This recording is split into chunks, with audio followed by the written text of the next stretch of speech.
Good morning, everybody. Good morning. Good morning. Apology for a slight delay technically. Um, I can see quite a number of people have joined in. I am not the facilitator today. I've got Toyi Shogalu, who has kindly volunteered to facilitate this amazing online program. Toyi, are you ready for the house? Are you ready this morning?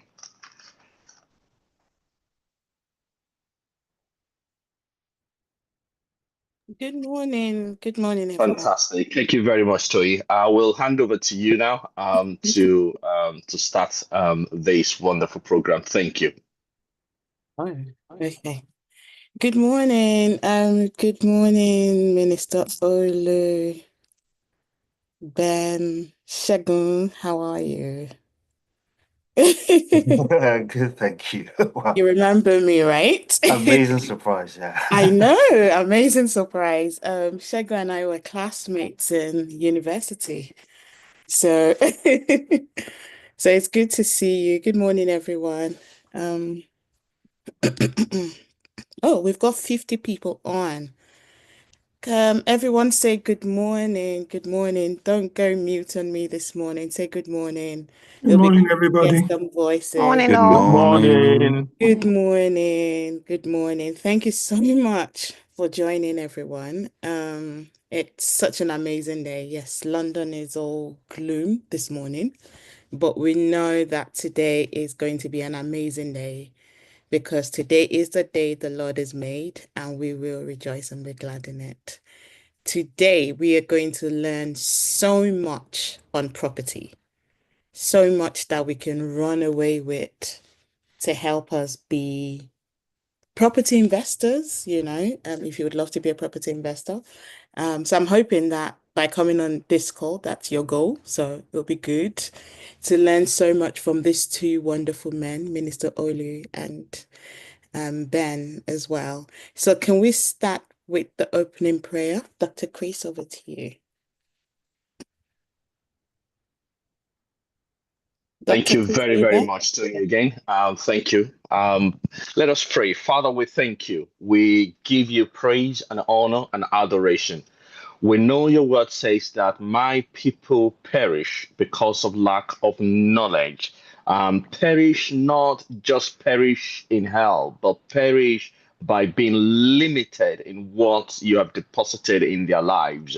But we know that through this medium, through this seminar, people's eyes will be open to possibilities, to know and to believe that nothing is impossible if they set their mind on it. Lord, we pray for both speakers that utterances will be given in the name of Jesus. Lord, we take Amen. charge of everything, of the atmosphere of the internet in the name of Jesus. That your people will be edified, that the devil will be terrified, and you will be glorified in Jesus' mighty name. We have prayed. Amen and amen and amen. Praise Amen. God. Okay, I'm just going to say a quick word before I leave the expert in the house because I'm not an expert at all. But one I want to just say is just something that is personal to me. I've always believed, I've always thought initially though, that you need a large sum of money to be like people like Ben, to be like Olus and all that. Okay, until I had a conversation with one of these men and completely blew my mind to possibilities. And I realized that as Christians, we pray a lot, which is fantastic. As Christians, we fast a lot, which is awesome as well. But you can still be capped despite all those spiritual things that you do because you lack knowledge, because you don't have the right information. And once you have the information, boom, things just begin to happen for you. So therefore, I wanted to open your eyes, open your minds, okay, to possibilities. Listen to this expert in the house. It's not easy tracking them down and bringing them on, okay. So these are people that are, they've done it all and they're still doing it. They're replicating these things, and I'm here listening with my notepad as well, writing whatever they say, so that I can actually, take this on board. God wants us to succeed. God wants us to be prosperous. Okay, but we've got to get the right information to be able to do that. Thank you very much, everybody. Enjoy today's seminar. Over to you, Toyin. Thank you so much, Dr. Chris, for that, Pastor Chris, for that. Yes, he is Pastor Chris, but I call him Dr. Chris a lot. Thank you so much for that, sir. So before we start, right, I'm going to pick two random people in the room. So please don't be shy. I need people to get involved. It's not just going to be me talking and not just the guest speakers as well. So I need two people, three people. I'd like to know your expectation from this. And I'm praying that your expectations will be met today. But it'll be good to know your expectations. So I'm going to randomly pick Mr. Adebi Adewumi. You're my first person. So what's your expectation from this investment conversation today? Yeah, Tony, I was almost sure you were going to pick me first. Well, I think it's just information, really, because I strongly believe there's a lot of things I don't know, and this is a forum. I believe people pay money to listen to this kind of, to join this kind of meeting. So we're getting it for free on the platform of Glory House. So it's mainly just information, things that people know and that other people don't know that I would like to know. So that's just it. Okay, thank you for that. So information. I'm gonna pick someone else. Debbie Oluwaseyi. Is there anything? Yeah. It'll be good to hear from you. Are you there? Can you speak? Deborah? Shay? Okay.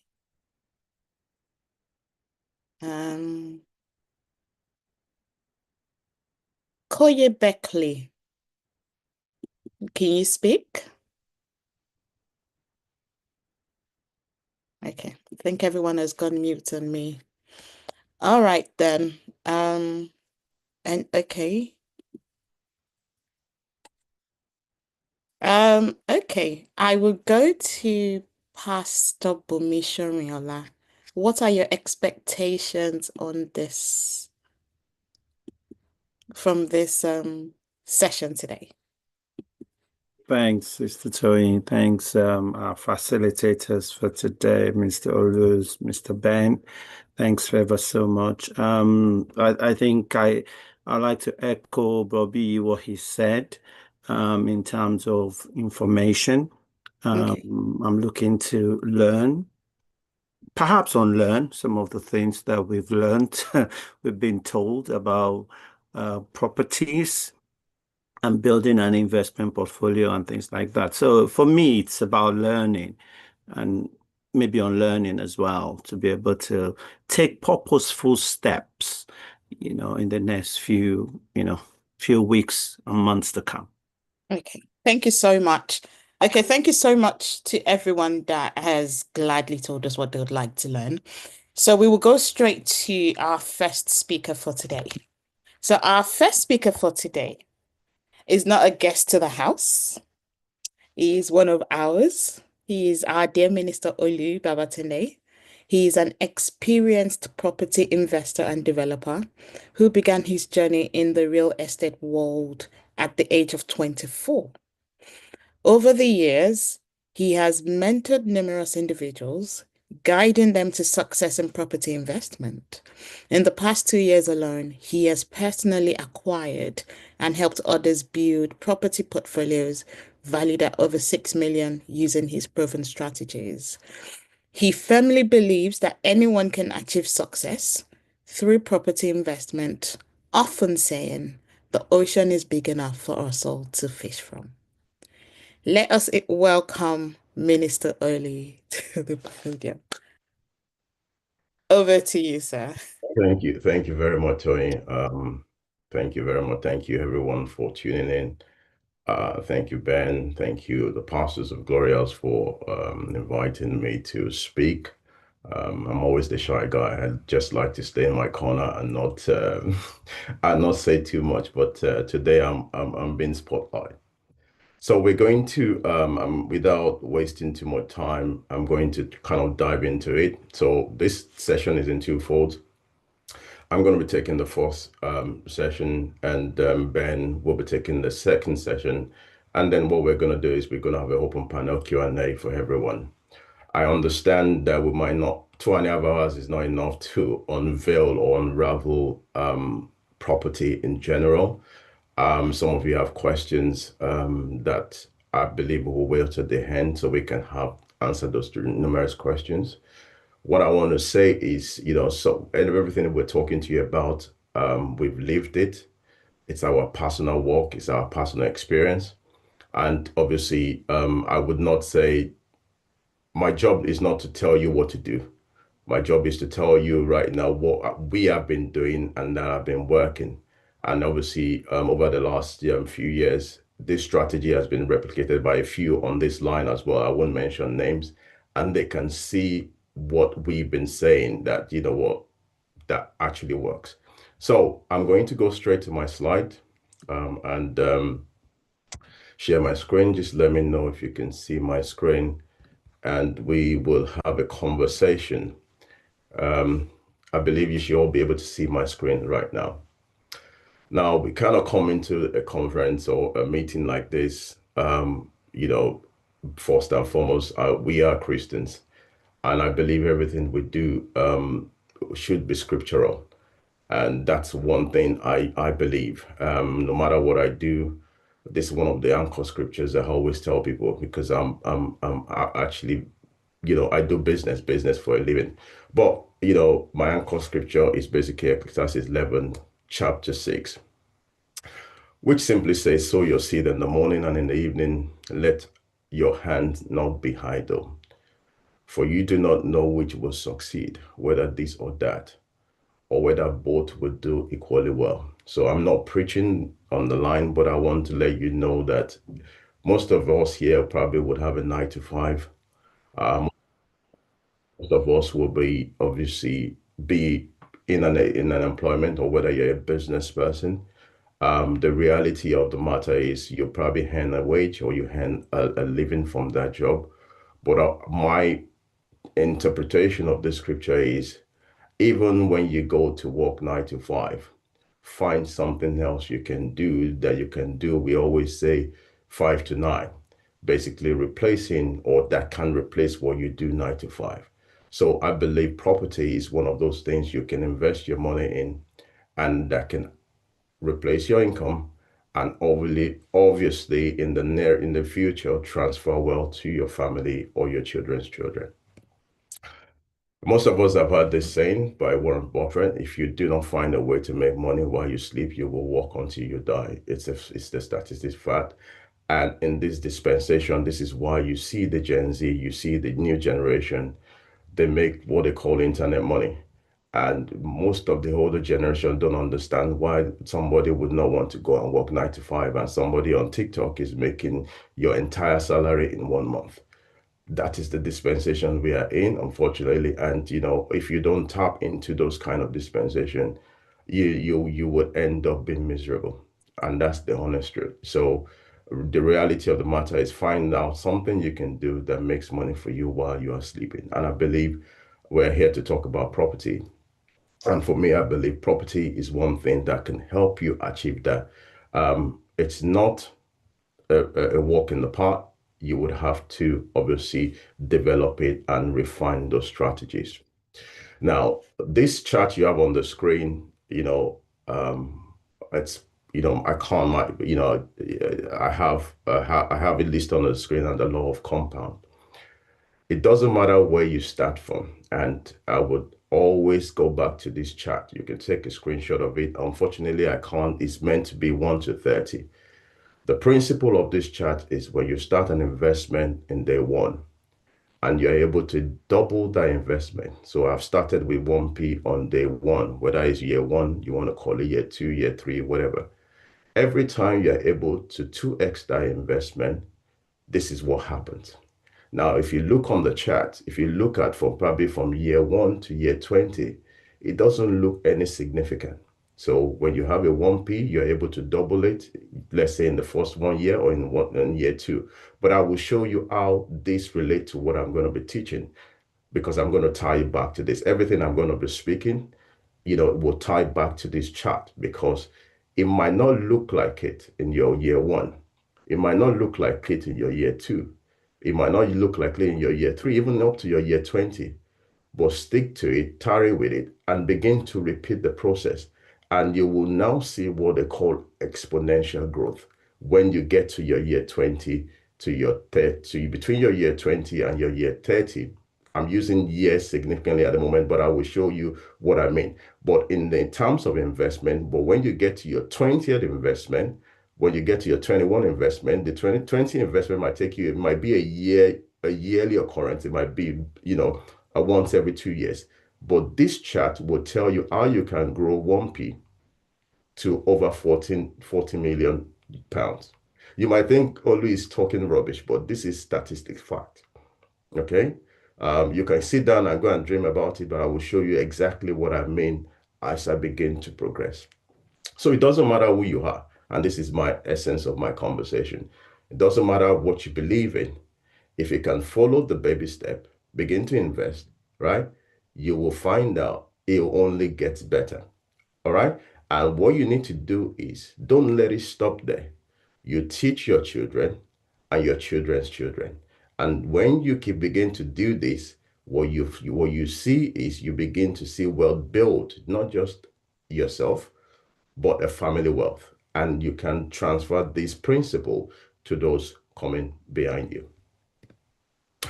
Now, in the UK, we are governed by financial principle. I'm not a financial advisor, and I'm not going to tell you what to do with your money. But these 3 pillars in the United Kingdom, you can use this pillar probably in the United States as well, or any, first world country. These 3 pillars are significant to an economy. Every time we see a crash happen in a nation, one of these 3 people are involved in it. Okay? When you look at the last crash, it was the financial institution. When you look, combination of that with the real estate. Okay? There's always a ripple effect. So what I call this the 3 triangles. So when one of these pillars is distorted, all right, you will always have a financial issue. So this, we're not talking about financial prosperity. It's more related to property, but I wanted you to see how these 3 dots connect. Anybody that owns a home, you either try and finance it from a financial institution. When you finance that home, right, they will tell you to get a life insurance. They will tell you to get a building insurance, true or false. So you buy a property, you finance the property, but you have to insure it.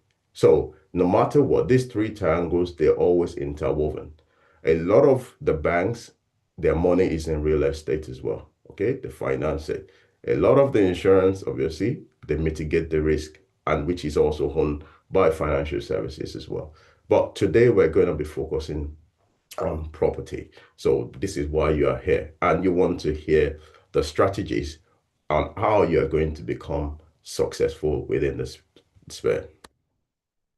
So before we talk about property, just because of those who are online and they're newbie to the game, and I know some of you are experts, you know what this means, but I think it will be good to give people information, especially those probably have just relocated into the country and they're looking at how do we buy a property and what does this mean when I hear what is freehold. Basically, freehold basically means, the owner has a complete indefinite ownership of both the property and the land it stands on. So there's a saying that says whoever owns the land owns the house. So the reality of the matter is when a house is freehold, basically you can do anything you want with the land or even with the house on it. There's something called a leasehold. You own the property for a fixed period, but not the land it stands on. The land is owned by what is called a freeholder. Usually they issue what is called a lease, which is usually some 99, some 125, some 999 years. There's a law going on in the parliament, which I would talk about it, which obviously they're trying to adapt, change the constitution. Half of this law has already been passed, and this is why I believe the strategy, which I'll be teaching you or sharing more light into it, will make a lot of significant difference in the property sphere. The third one is called the share of freehold, which is you own the share of the freehold. So say, for instance, there's 4 flats in the building. What it is in additional to them issuing you your lease, which is generally sometimes it's been done like 99 years, 125, or generally 999 years. What tends to happen is because you own a share of the land itself, in this instance, there's 4 flats in the building, which means you own 25% stakes of the land. The good thing about the share freehold is you can adapt the lease. You can change the lease as you want because you own a share of the freehold, and obviously it's slightly and a lot much better than what a leasehold is. Now, what are property strategies that has been proven to work? A lot of what we're going to be talking about, I've titled it The Entry Point, the Property Investor, and obviously the side, which is the development or being a developer. I've written a few strategies down, which you can kind of look into and see how this can help you grow your property portfolio or help you grow your property by moving from the first level, which is the entry level, to the middle level, to the third, becoming a developer. What it is a lot of us, this is my own personal judgment and personal analysis of the British market, that a lot of us, we are being informed or being asked to, probably you got married, the first thing you do is, go and buy your home. And what I have found is a lot of people tend to spend the next 25 years paying a mortgage, and there's absolutely nothing wrong with it. I'm not against you paying your mortgage off. I'm not, asking you not to. I've been there, done that, bought the t-shirt. But what it is what people don't tell you is your investment strategy. You have to look at property in general as an investment strategy, not just, your house you are living in. So first thing first, I would like to say to you, the entry level where you can use in terms of investment, you have, if you have a spare room in your home, it doesn't matter how it might look. If you can afford it to rent it out. The cost of living is high at the moment, but there's a reason why I'm saying that. Generally, room rent within the M25 zone, it's around about the 700 even to 800 mark now. Well, probably between 600 to 800 mark for a room. And obviously the government allows you to claim that tax-free to up to, I think, £6,500 a year. Because some people will say, I don't have money to start. But the little you have, you can start with it. Now, the next strategy you can look at is rent to rent, which, a lot of people have spoken about this online. That's not where I'm going, or that's not where I'm pitching my tent. But I'm just letting the new beginners know that they can invest in property using these strategies. Basically, you can rent a house and rent the room out. And you don't own the property, but what you are doing is you're benefiting from what you can gain from the property. And supposedly you're making £500 a month, £600 a month. Every year, let's even say you have 2 months of void, you can easily generate between 5,000 to about £6,000 per month. This is generating money, and that will tie back to my first chat, which talks about money, how you can double your money within a year. You can look at the rent to service accommodation. People do that. And for those who are in social housing, no matter what you do, if you have your right to buy, please buy your property under the right to buy. If you cannot, even afford to buy another home. I know the government has reduced the fund. Usually the 104,000 marks back to the Labour government have dropped it again back to £32,000. But if you can afford to buy your social housing, it's also an entry point. Buy your social housing. If you are one of those that you are not too keen of having trying to do the property matter, you can look at real investment. It's called the REIT, Real Estate Investment Trust, which is obviously, it's like joint venture where big companies come together, they pull money together, they buy real estate, they buy hotels, and you generally you benefit from the interest. But generally they return about 10% a year. Now, this is just for the entry level guys, right? You can ask as much questions as you want to. I might not be able to answer show you what my target audience is mostly investment, property investment investor in this seminar, but or any question relating to your home, how you can navigate your home, how you can scale up your home, you can ask any question. I believe myself and Ben will be able to answer you. Now, in terms of development, I'm going to leave that for Ben to deal with. But I'm going to stick into the middle part, which is the property investor side of things. Now, there's the traditional buy-to-let, which I wouldn't advise anybody to just do that, which means you just invest, go and buy the property off, right, move straight away and leave 25%.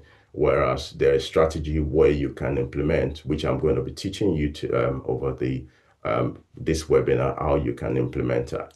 There's what is called the BRRR strategy, where people will say buy, refurbish, refinance, and rent out. Very good strategy, which you can implement. There's also what is called the RRR, which is buy, reconfigure. You can change it from a 1-bed to a 2-bed. If it's big enough, you change it from a 2-bed to a 3-bed house. You then remodel it, you refinance, and you rent out. There's the HMO strategy, very high, yield as well. But the strategy I'm going to be teaching you today, and I'm going to be focusing on, is called the buy, extend the lease.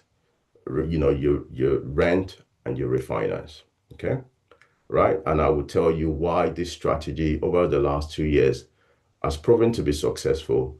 And we started this strategy even before the change of law, which is obviously the leasehold reform, that law that is coming into play. Half of that law has been implemented already, but we are hoping for the next half to be implemented, which I now believe every leasehold property is going to start skyrocketing. Okay. But the earlier you get in, you would begin to reap the benefit. Okay. So it's called buy, you extend the lease, you refinance, and you rent out. Or you buy, you extend the lease, you reconfigure, you refinance, and you rent it out. That's the strategy.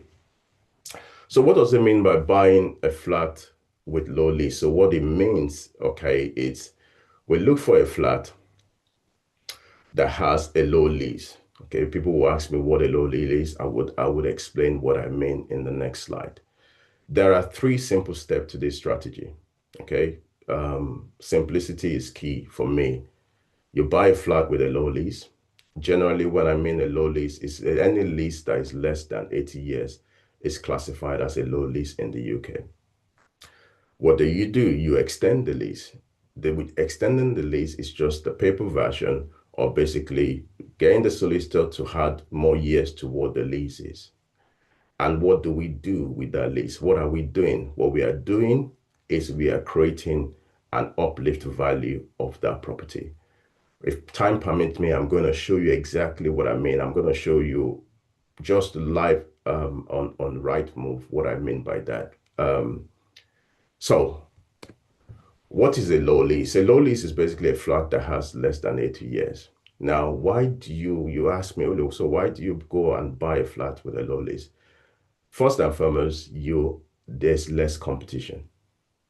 You're not competing with first-time buyers that don't understand the business, that basically they overprice the property. They try and, get into a bidding war, right?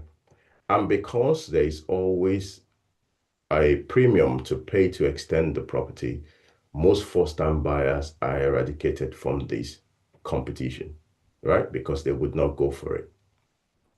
Now, where we come in as an investor, or you as an investor, is how to make sure you are paying the right price for that market.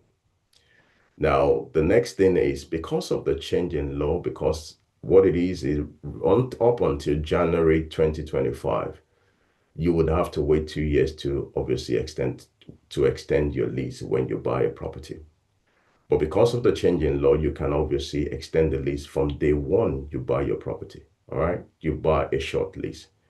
Having said that, what it is there is a significant amount in the price drop between a property that has a low lease and a property that doesn't have a low lease, which means there's something called a marriage value. So a marriage value is basically the difference between the going rate price, hypothetically a 2-bedroom flat, which is meant to be sold or for 230,000 on the open market.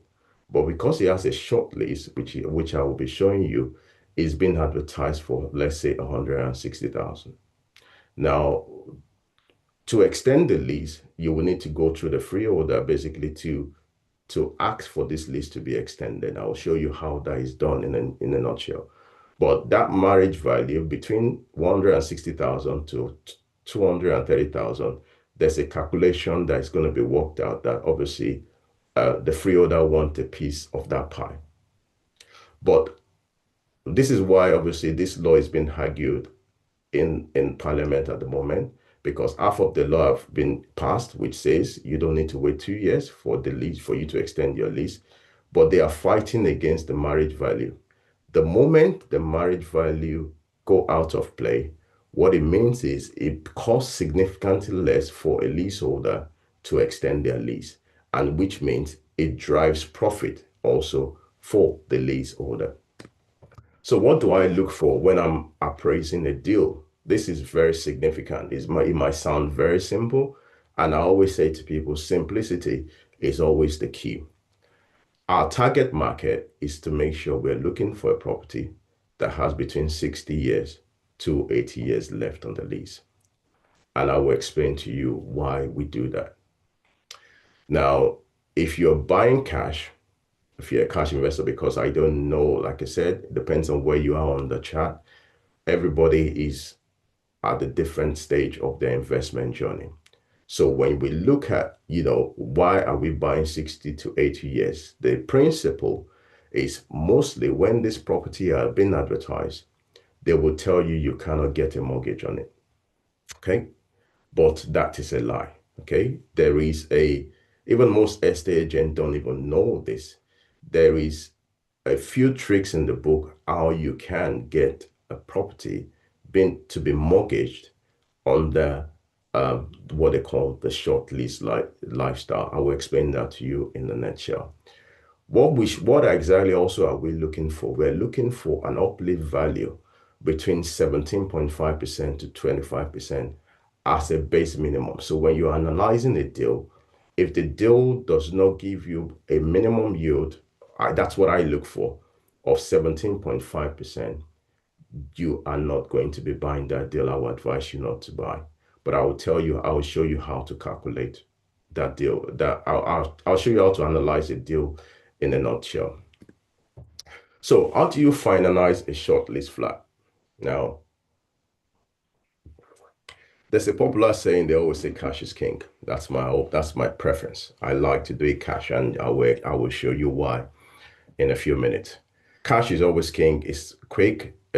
You can complete a transaction within 2 months, and you can move on to the next phase. However, there are mortgage companies that do lend on a short lease.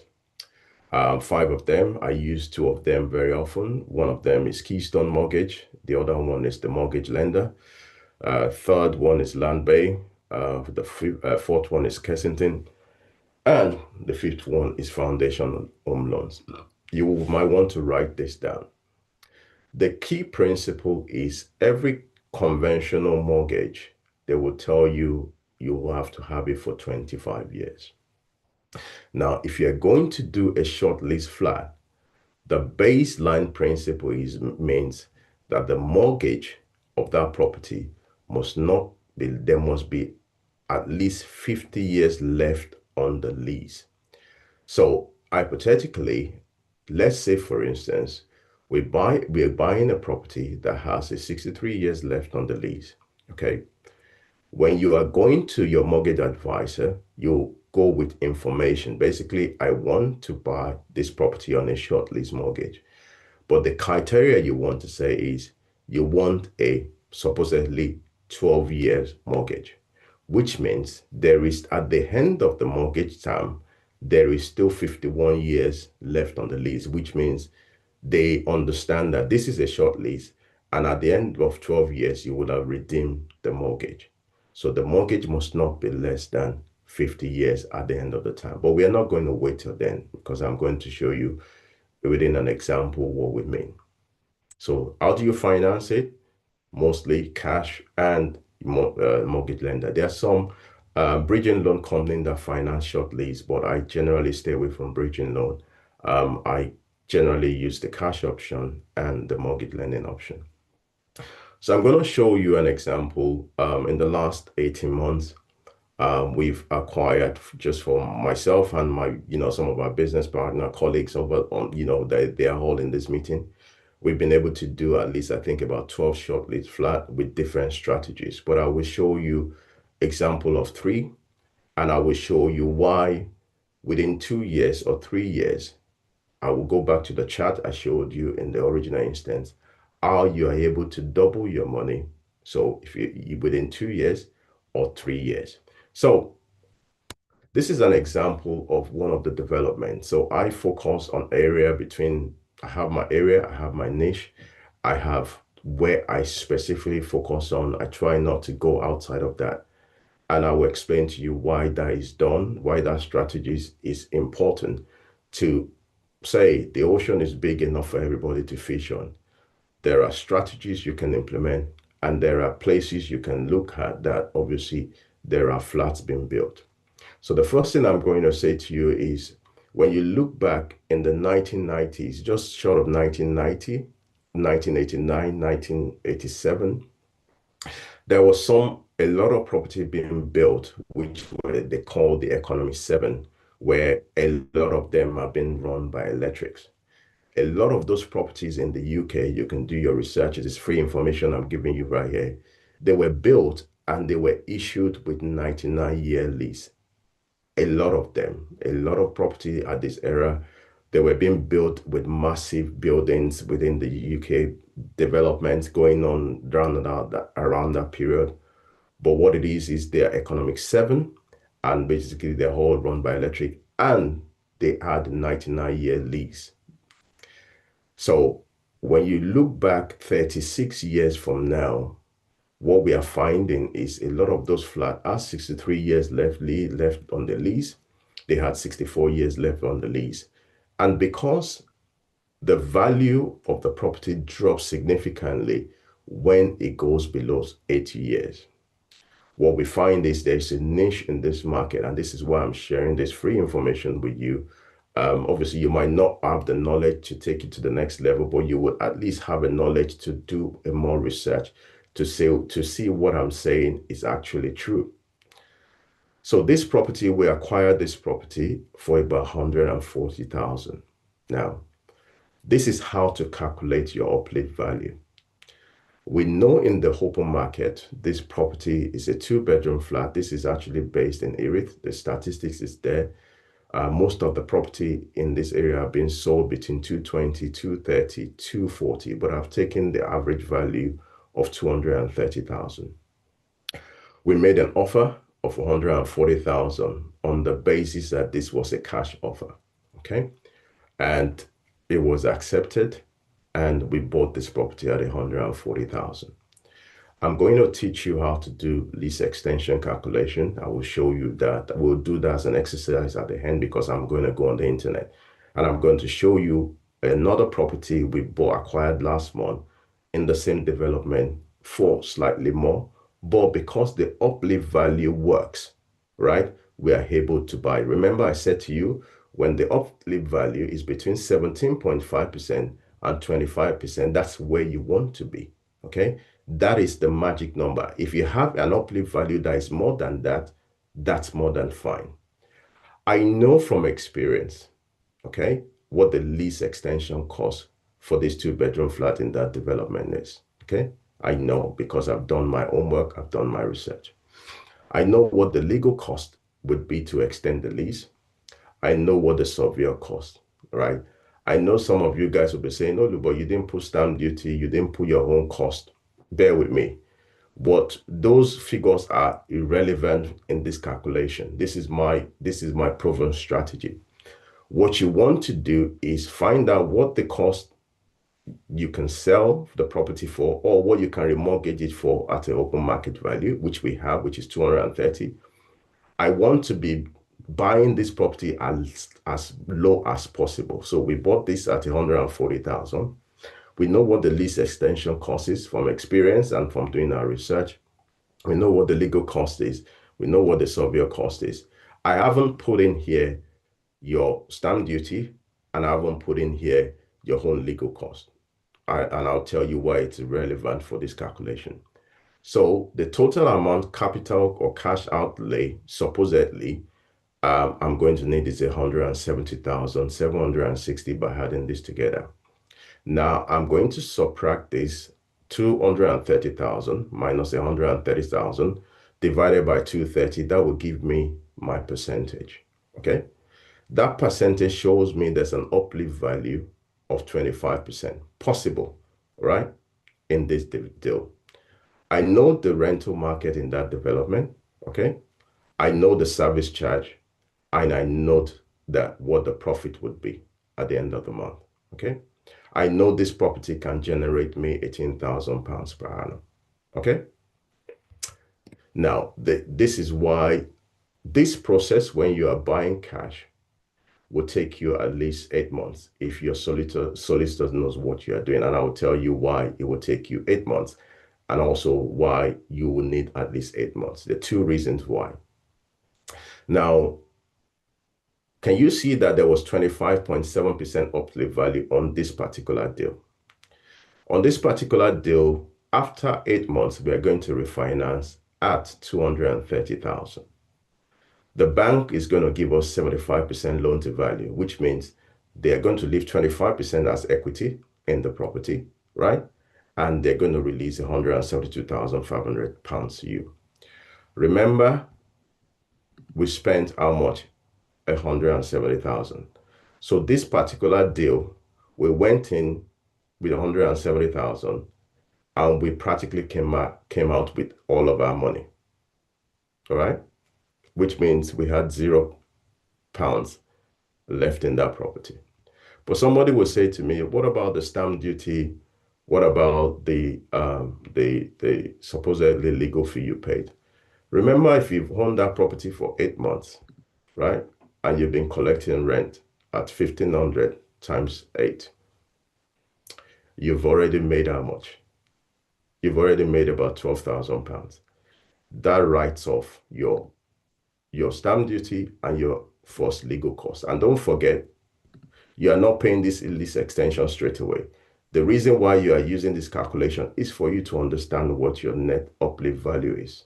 And once you can get a good uplift value, what you're basically doing is you're buying that property for £0. Yeah? So what am I saying here? This principle works a lot nicer, a lot sweeter when you're a cash buyer. Not everybody has £170,000, but to be honest, most of you in your 50s, 60s that have a mortgage, that you believe you've paid off your mortgage, there's nothing that money is doing in your house, okay? It's not doing absolutely nothing for you. This is free information. You know, this is, you can you refinance that house, pull those kind of money out, loan into your limited company, and your limited company pay the interest back to you as a loan. And you, I mean, I will explain this further and further, but you are not really losing anything by pulling that money out of your house. But those are ways you can finance this project. So in a nutshell, within 8 months, right, you've basically made how much money? You have probably about, this is about 60 something thousand pounds or 70, I'm just 30,000 plus, plus 28 something, about 60 something thousand pounds in equity sitting in the house. But you have your original cash to cycle that money again. Now, this principle, if you're able to do it 3 times, which is doable, and I'm saying this because in this development, in the last 18 months, we've bought 6 in this development using the same principle. All right. Not just me, or some investors are on the line that they've been a partaker of this blessing. It's not, I'm not just saying it because I'm saying this for saying sake. But if you're able to rinse this process 3 times, 8 months by 8 months by 8 months, you will still have your original cash, but you will have doubled your money. You will have made that money. You will have doubled your money. So in 2 years, remember what I said to you on the chat. Depending on where you are on the scale, you can double your money. If you can double it in year 1, it's great for you. But if you are doubling your money every 2 years, you will begin to move significantly on the ladder. So if you're in year 1, you use 170,000. By the year end in 2027, you should have at least, 340,000. If you go again in 2027 with 340,000, in 2 years' time, you will be able to, using this methodology, you would have 680,000. This is how money grows. Now, when you refinance, don't forget you are still making a rental income of £9,000 per annum. So I've used this, rental is 1650, you refinance 750 mortgage, you put it on interest-only mortgage. There's no reason why you're paying it off. This is the ground rent. This is the net profit at 750, which is £9,000 a month. Okay. This is another flat. Okay. We bought slightly in a different development, but same principle. Okay. We bought this on a mortgage from day 1. Okay. The only condition of this particular lender, and when we purchased this for this investor, is they wanted us to extend the lease from day 1. So you can negotiate the lease, which I will be showing you how to do that, how to do the lease extension process, how you can negotiate, and how you can obviously get the lease value straight away. But what it is when you are doing a mortgage on this, my strategy to everyone is to put it on a 2-year fixed mortgage. The reason why is because you want to pull out the uplift value within the next 2 years, so you can repeat the same cycle. I will show you exactly what this does to you, how you can double your money. This particular property, we paid 145,000. The lease extension was 17,500. The legal cost is for this is 895. We had to renovate the property. This is obviously same thing. Total capital outlay would be 179,000, but the uplift value is 25.25. But because this was on a bond mortgage, in the next slide I will show you what that looks like. Because we are going to leave a deposit, which is 25%, which is 75% loan to value of the 145,000 we paid for it. The deposit was 36,250. The stamp duty on this was 7,250. Lease extension was 17,500. Renovation 16,000. Legal cost 3 grand. The capital outlay was 80,000 pounds. I know somebody will say I don't have 8,000, but I will explain. There are a few explanations I will give you on how to raise money. Now, the rent was 1,600 per calendar month. Service charge and ground rent was 1,150. The mortgage was 495 at 5.49%. The net profit on a monthly basis was 850 pounds, right?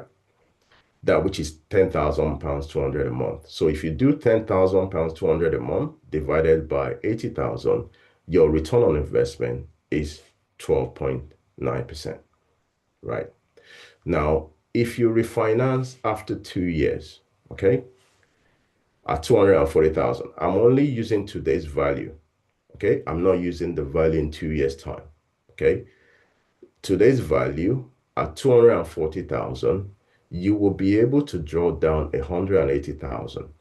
The mortgage you had previously on the 145 will be 108,750. What you'll find that in 2 years' time, you are able to pull out 71,250. Now, if you had the rent you've been collecting for the last 2 years to the 71,250, you will notice that you've doubled your money in the space of 2 years. So the same principle I'm saying to you is, depending on what the deal is, you can double your money every single 2 years. And don't forget, this money, right, because you just refinanced, you're not paying any tax on this money. You can repeat the process every 2 years. So supposedly, if you are doing this every 2 years, you can easily double your money, okay? Now, for those, the third option, this is another flat. This is on a one-bed strategy, very similar scenario. This was a one-bed flat. This was in Dartford. We acquired this for 130,000. Same principle. Before we go into the deal, we look for the uplift value. We know that one bed in this area are sold for 180,000. We bought this for 130,000 in a short lease. We know basically we're making about £5,700, per annum. It's the same principle. To extend the lease, it says 17,500. This one bed strategy will take you about 3 years to double your money, but you are investing less money, which is 41,500. So same principle as the second, but these are 3 examples on how you can double your money from investing in short lease flat within the space of 2 years to 3 years. So how do you then extend the lease on the property? There are 2 ways of extending the lease on the property. One is called the Section 42 notice. This is a legal document which you serve to the freeholder, asking him you would like to extend the lease of a property and extend it by additional 90 years, which is the legal requirement. We're hoping that will change, that we can extend it to 990 once the new law comes into play. But we extended what is called a peppercorn ground rent. The peppercorn ground rent means you are not paying the ground rent to the freeholder anymore. The next way you can extend the lease is an informal way. Now, these 2 strategy works. One is slightly longer than the other.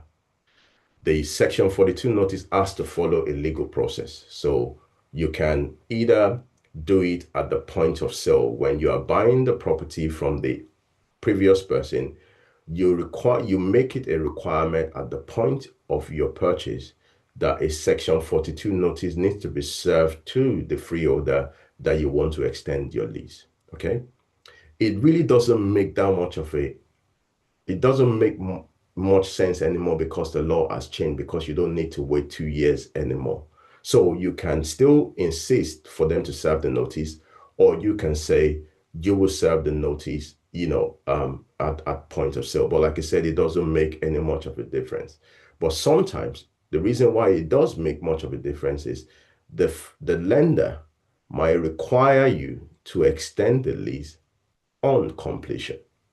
So this is why that Section 42 notice does make a lot of why it needs to be done. The other way is voluntary notice. If you know who the freeholder is, I will show you how to do that in a second, because I'm working on a deal at the moment for a client that, we are agreeing a voluntary lease extension before we complete the deal. So the other way is to basically approach the freeholder and ask them, but buying this property, we would like to extend the lease. Every freeholder wants free money because it's free money for them. It's just the paper way of just extending the lease. It's for them, the building has been built. They've sold the lease 30-something years ago. At 99 years, they've cashed in their money.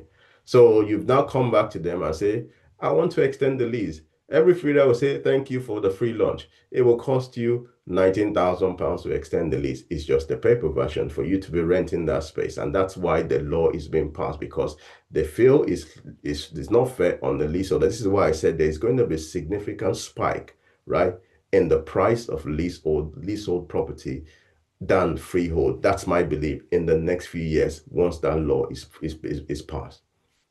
So how do you extend the lease voluntarily? So on this occasion, you can see the date, 8th of May, which is literally really fresh. We are acquiring the property as we speak. I've Tipex the postcode and the number, just in case, and we went to the freeholder. We said to them, we would like to extend the lease. We're buying this property. What they said to us is, okay, we will extend the lease for you, giving you additional 90 years. But, the price is going to be 19,872. This is one example. So before we go into the deal, before we sign any document, I know they're going to put a time scale, say, oh, you must complete this within 30 days. You can always go back, went to them and do exactly the same. And they were right. On this occasion, we went through the estate agent. Now, because they have a managing agent, they charged us £150. Now, we rather pay £150 and lose that money and have our facts right than for us to just go into the deal blind. Does that make sense? So we have our facts and figure. We are buying this property at a significantly low amount of money, and also we are extending the lease. So what do you want to extend the lease for? We want to typically extend the lease plus 90 years. That's what the law permits at the moment. So if there's 63 years left on the lease, they're going to add another 90 years to your lease, which makes it lucrative. We makes it 153 basically years left on the lease. That is the uplift value we do by doing this paper principle of buying a property with short lease. Some people extend it by 125 years. I would have shown you there's another, way of extending the lease by straight away fresh new lease at 125. I don't generally do that. We generally just had the 90 years to the lease. Once the regulation comes into play and we can extend the lease to 990. So basically the lease has been rewritten to the original value of 919 years, and they take out whatever amount of years that have gone past. So if you have a property, a leasehold property, that has a 950 years left on it, that's almost 10 generations, if not more. If you're living up to 95, you're not going to be here to look at that property if it's still kept within your portfolio, being kept within your trust. This is why this significant move will make a lot of difference to how expensive a leasehold property or common hold property is going to become going forward. So how do you extend the lease? I'm going to try and show you this by using a live example, and I will tie this back to my slide of how much a lease extension did cost us. Now, one of the best way to do lease extension is they're called lease extension surveyor. You generally will pay about £800 to them for them to help you calculate the lease extension, and they will give you the document, and obviously you'll be able to negotiate with the freeholder on how this will cost. The second are your solicitors. Solicitors generally understand they do this transaction a lot of time, especially if you are in one locality. What tends to happen is they will have done the transaction and they can just tell you, Olu, it will cost you 16,000. So even when the freeholder come in with a ridiculous amount of money, you are able to negotiate because your solicitor has already told you, we did one 2 months ago, and this is how much it did cost us. The third is by going to the freeholder directly or going to the managing agent. They will tell you precisely how much it will cost. The fourth is conventional way. Just go and knock on the neighbor's door. I am about to buy this property. Have you, how long have you been here? I want to occupy, have a conversation. Have you extended your lease before? How much did you pay for it? They will tell you, oh, it probably cost, it was about 16,000. That you understand how much it's going to cost. So these are 5 ways I tend to look at how to analyze a deal. The last one, which I will show you a live calculation, and I will tie back to what a lease extension surveyor did charge us, because that's how I did negotiate for the lease extension to take place. So that's the website we normally use. So this is an example of a lease extension surveyor. We're extending the lease. This transaction has been completed now. Now we agreed eventually 27,610. Remember I showed you that 2-bedroom flat we bought. It cost 27,610 to extend the lease eventually. And this is what actually transpires. But I will show you using this website, how you can calculate a lease extension. Now, one of the things that people ask me is, Olu, I haven't said all that. Where how do you find this deal? All right, these deals are always in everybody's face. I would do that in combination with the lease extension, so you can see how I analyze my deal and how this transpires. So they'll say, where do you find this deal? Your number one friend are your estate agent. Okay, don't be shy to walk into estate agents and find out, do you have any property with low lease? So almost all the estate agent between Erith and Dartford knows me. All right, and that's for a fact. So before that deals it right move, I've already got the call 24 hours before. So most of the deals now, I get a call from the manager and say, oh, Lou, I have a short list for you, because they know I don't muck around. And I say, okay, would you like to take it? Now, don't think I have all the money. I have contacts, my network. So literally I will call someone within my network that already wants a shop, that wanted this principle, and say to them, I have this deal for you. Do you want it? Obviously for a fee. And I pass on the deal. I make sure they get the property. I organize the entire process. Now, that's one way. Like I said, also with estate agents, sometimes the deal don't even go on right move. You will get a first call at them and they will call me. Auctions as well. The friends, like I said, in the industry, is also a good way on how to get these deals. The next thing is, how do you raise funds? I think this is one thing the Christian world needs to begin to understand and begin to pull funds together. So when you look at some of the deals that have been done, it only costs £41,000 to do the deal. But 4 people have 10,000, but they are not talking, or they are not networking to pull together, form a LPV, and buy the property. What is your 10,000 doing by itself? When 4 people can come together and in the space of 2 years, you double the 40,000 to 80,000. This is what is lacking in the industry. You will think because you only have to, because your 10,000 become 20,000, right? If you repeat the same cycle, your 20,000 becomes 40,000, right? So in 4 years' time, you can go on your own, right? And if you want to go on your own, or you continue to do that, because there's no point having 0 of 0 when you can have 25% of 1 million. So collaboration is number one place. I have done this. I'm sure my business partner is on the line as well. We have collaborated. We've been collaborating for the last 8 years. We've built from zero. And this is why I'm using that principle. We build from nothing and begin to build and begin to be. We are not there yet. All right. We're not there yet. With the project we are doing at the moment, we are doing it together. So you begin to build, you begin to build, and that's why it's significant. Your 0 years to 20 years might mean nothing, all right? And if you look at the chart very well, but your 20 years to 30 years by collaborating might make a lot of significance. So I'm going to show, we're going to take Q&A at the end when Ben finishes, but I think I won't do it justice if I don't show people.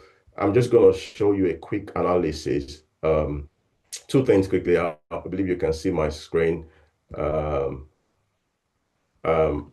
How I do my lease extension calculation, even before I go to before I go to the freeholder or go to any calculation. This is the website I use mostly. It's called the lease-extension.org.uk.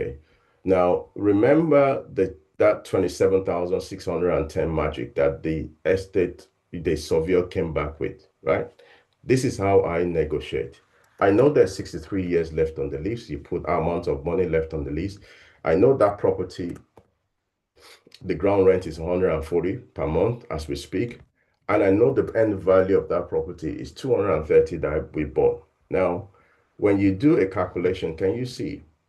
They give you 3 range: 27,620, 28,698, 29,823. We went back almost 5 times to the valuer, and we haggled the price. The first price they came up with was 30, I believe it was 36 or 34,000. But because we have this calculator, they are almost accurate, right? This is one of the most accurate websites I use. In the end, we agreed 27,610. But this was the lowest amount I was going to pay anyway. Because if they take it to court, this is the range they are going to give. And no freeholder wants to go and do an FTT just to go and do a lease extension calculation. They want the money anyway. So this is one way how I analyze my deal before I go into it.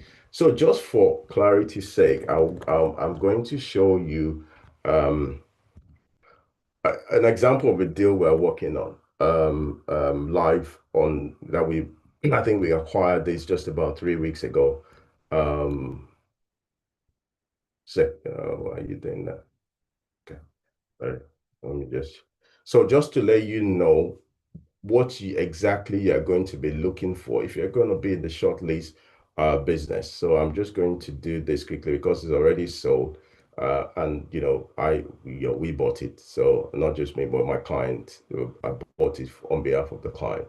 So I'm going to show you what you are looking for within a short lease property, or how to analyze the deal, because they're going to tell you it's cash. I believe you all can still see my screen. Why are you doing that? Yes, we can. Yeah, it's just to round up so Ben can take over from here. Let me see, quickly go to okay, so this is the property. You guys can see it. It's the same development. They have that picture all going on. Can you see?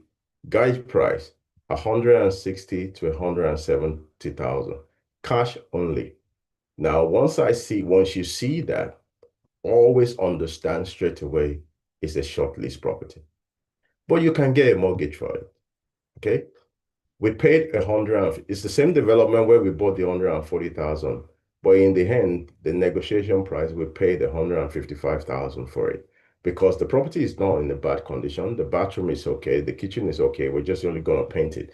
We know that the uplift value stacks up. So we are not afraid to go in on that deal. So these are the typical example of what you look for when you are doing deals.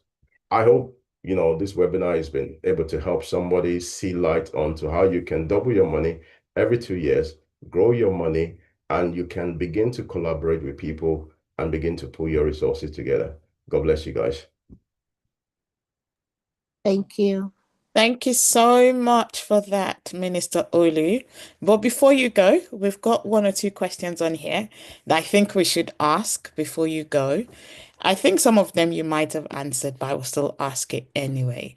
So the first question is there any scenario where purchasing a leasehold is beneficial over a freehold property?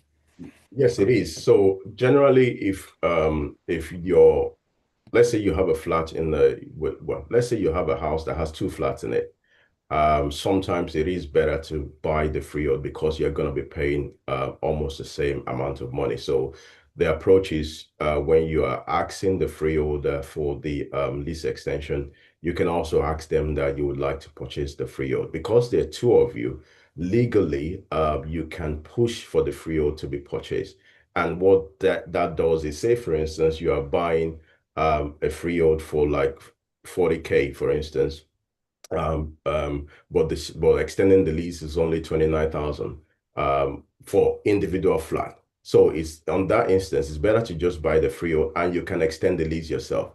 It only will cost you the legal cost to extend the lease. So this principle started with me in 2017. So I have a property where I have a share of freehold in it.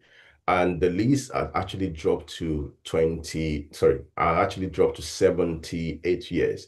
And I was selling the property. This is how this journey actually started in 2017. And the client pulled out the deal. The property was sold 270,000 while they were going through the process. But I said it was a share freehold. And I said no, because the lease was still showing us 78 years. They couldn't get a mortgage on it. And that's when I started becoming inquisitive. So obviously we talked around among all the share of the freeholders. We paid the solicitor £595 each, right? and we extended the lease to 999 years. All right, so we don't have to look at that property again. That's why we still own that property. Is in South Norwood, but this was actually what triggered my short lease property strategy. Okay. So, Thank you for that. Final question, and I promise no more. Any other questions will be asked at the end.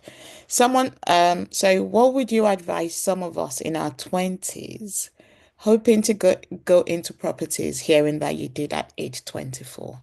So, what I would advise you first and foremost is stay at home if you can, as long as possible, and begin to buy investment property. I actually believe in buying investment property first than your home.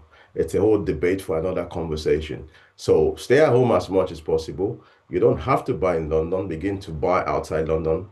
You know, even if you buy your first residential home, they will ask you to live in it for 6 months. After 6 months, you can write a letter to the mortgage company to say you are not living in it anymore. You would like to rent it out. Okay. So even if you pay the mortgage for 6 months, which means you're buying the property, leaving a 5% or a 10% deposit, which means, and then after that, you rent it out and begin to buy property as much as possible and live at home and pay electricity bill or gas bill for your mom and dad. They were happy for you to do that. 100%.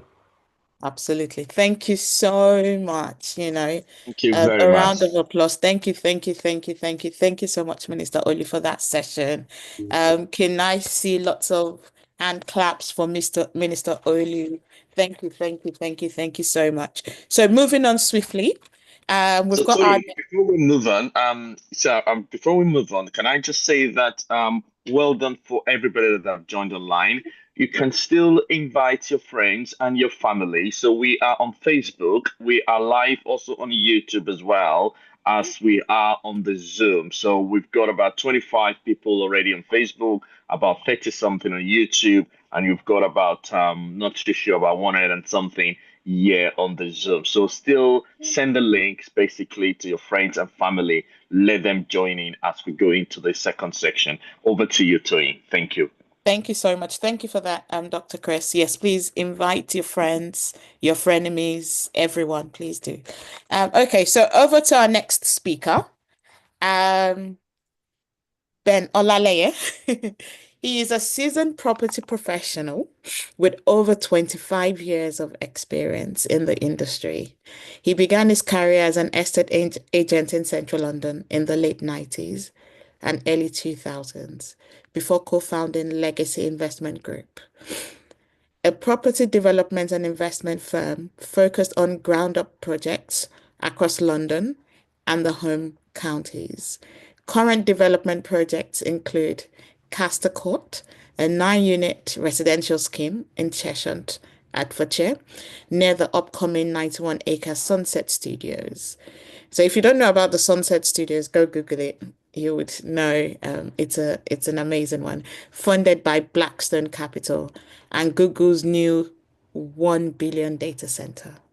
He also another project he's working on is Hillview, a 2,500 square foot luxury detached home set in the scenic surroundings of Nazin Epping Forest, and also the Modern House, a high-spec pied à terre in central London, just minutes from King's Cross.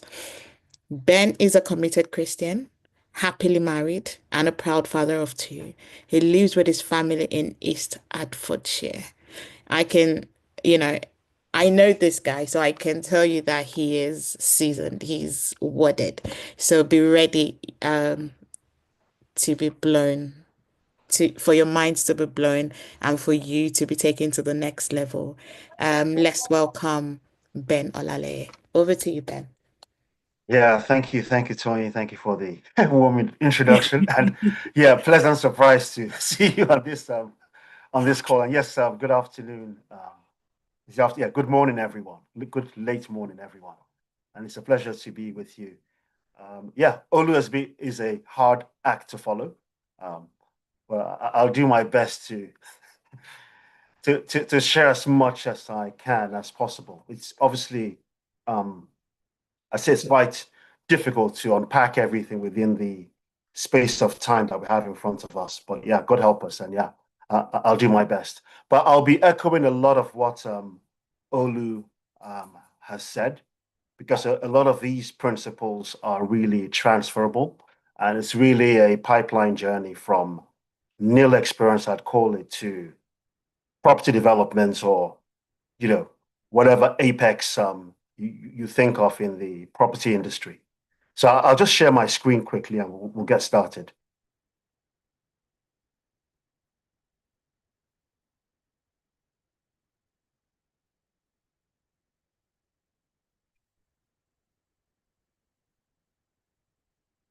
If you just give a thumbs up once you can see my screen, okay. Yes, we can. Okay, fantastic, thank you.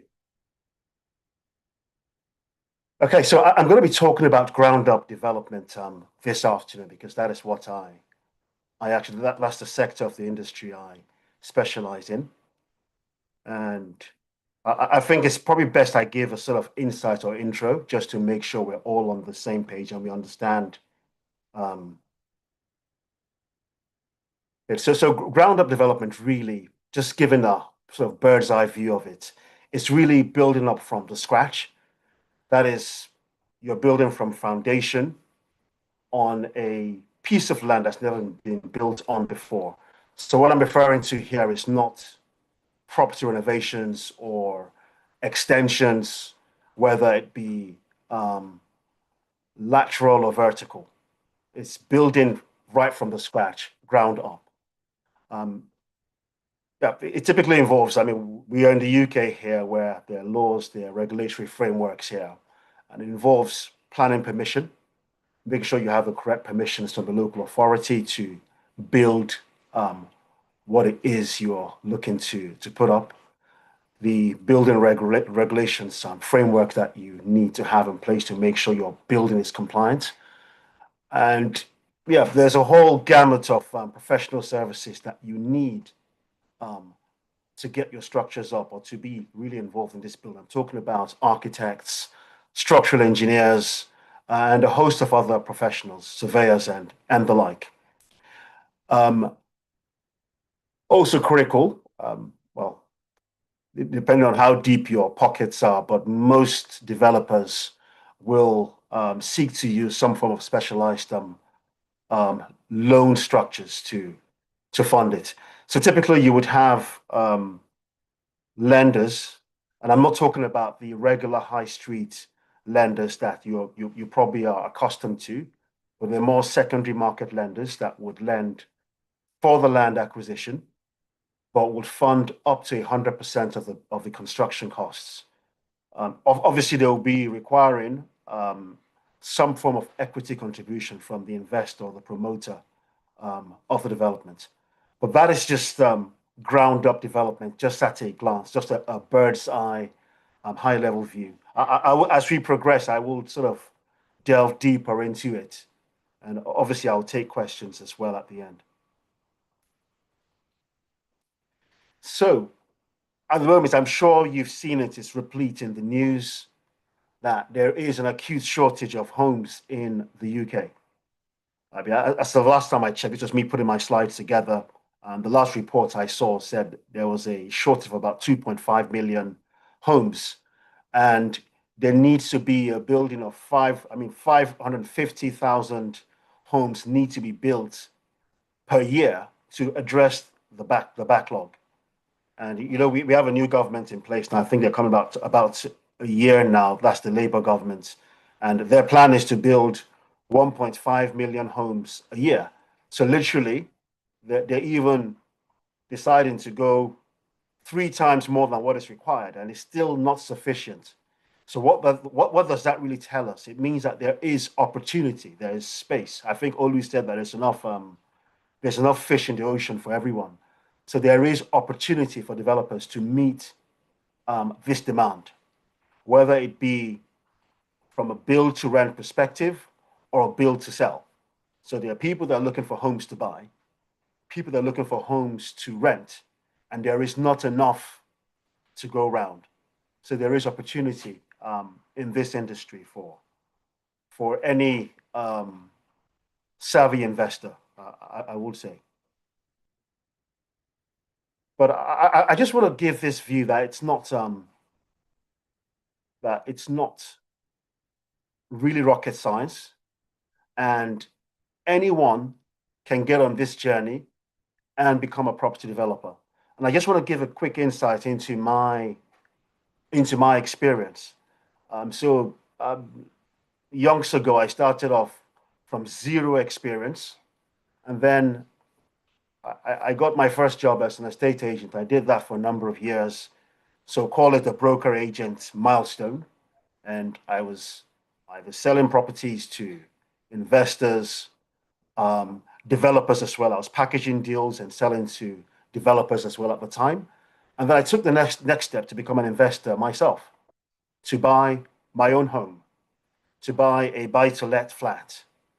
And then I moved on to doing renovations, heavy refurbishments, extensions, flat and house reconfigurations, adding value where I could. I did that for a number of years. And then I took the next leap to ground up developments. And that has been my journey. But what I see and what I think is possible is that you don't necessarily need to go through this journey path that I've been through. You can actually leapfrog from zero experience to become a ground up developer, or, well, I wouldn't really advise from zero experience. Anyway, I think that is quite a stretch, but some people might be able to do that.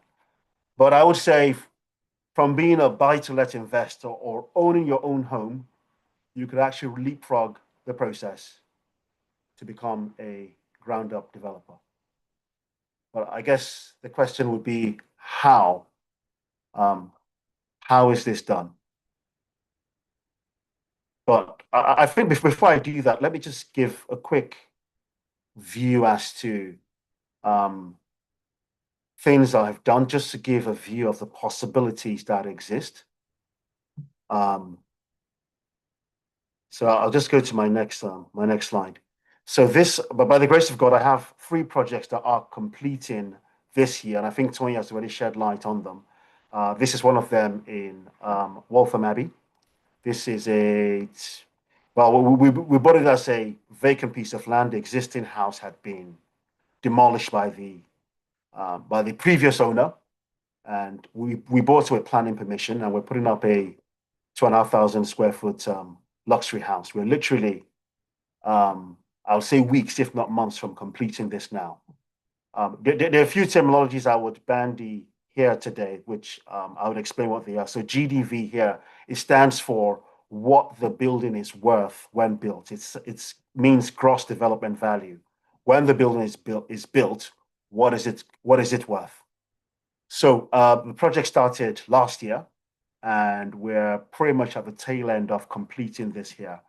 There's a profit of circa 25 to 30% here, and the exit strategy is to sell. So we're building this to sell it. So the 2 core strategies that, well, I follow that exist are: one, either you're building to sell, or you're building to rent. That is, you're building to hold or to keep. And obviously the income strategy would be to rent. Well, this particular one is a build to sell. So these are just a few pictures that show the journey through from foundation through to us being at roof level, and internal works are taking place now. The second project, I'll just showcase quickly.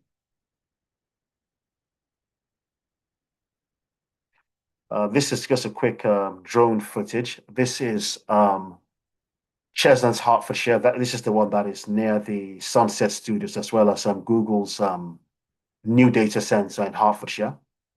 And I'll just play the drone footage, and this just gives a view of the scope of this. It's a 9 residential units estate. There is a 3-bedroom house, and the other 8 are 2-bedroom flats. It's just a quick drone footage of it. Obviously, the works have progressed far beyond this point. We're actually at the internals now, just completing the fit house, and we should be done by the end of July.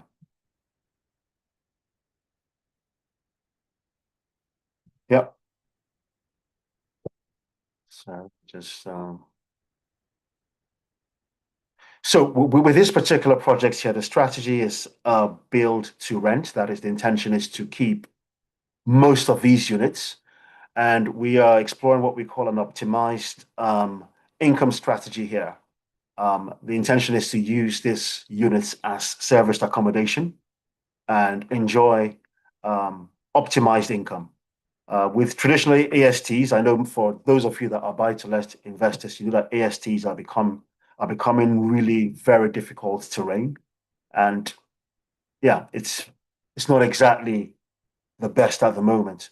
So our intention is to use our serviced accommodation for contractors and the like, and enjoy the uplift that way.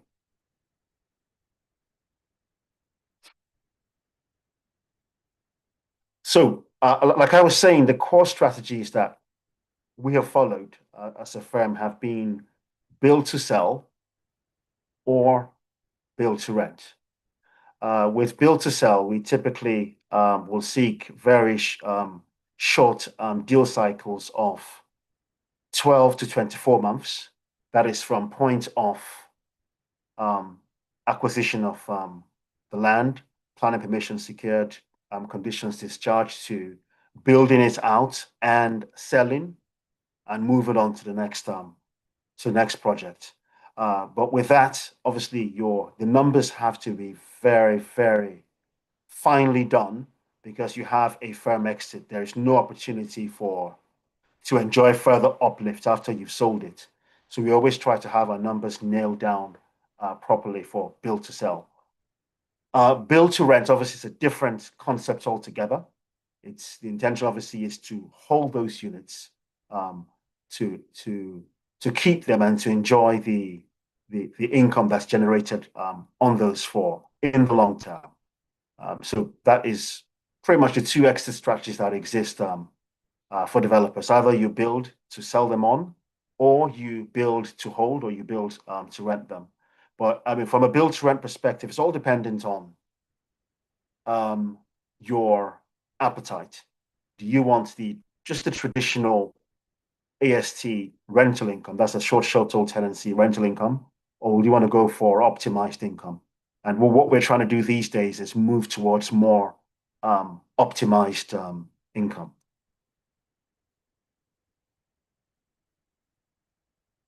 So I think this is where I'm going to sort of park my tent here, to just get under the hood and just try to explain the process, how it works. I haven't got as much slides as Olu did, but I'm going to be doing a lot of talking and a lot of explaining here, just really extracting key lessons from my journey, because I can only tell you what I've done, what my experience has been. And I think the first key lesson is sourcing deals. And I believe Olu touched on this, that your best friend is your local estate agent, or the target area that you're looking at here. The first site I showed, the second site I showed you in Cheshunt, Hertfordshire, was never advertised anywhere. In actual fact, it didn't make it to any.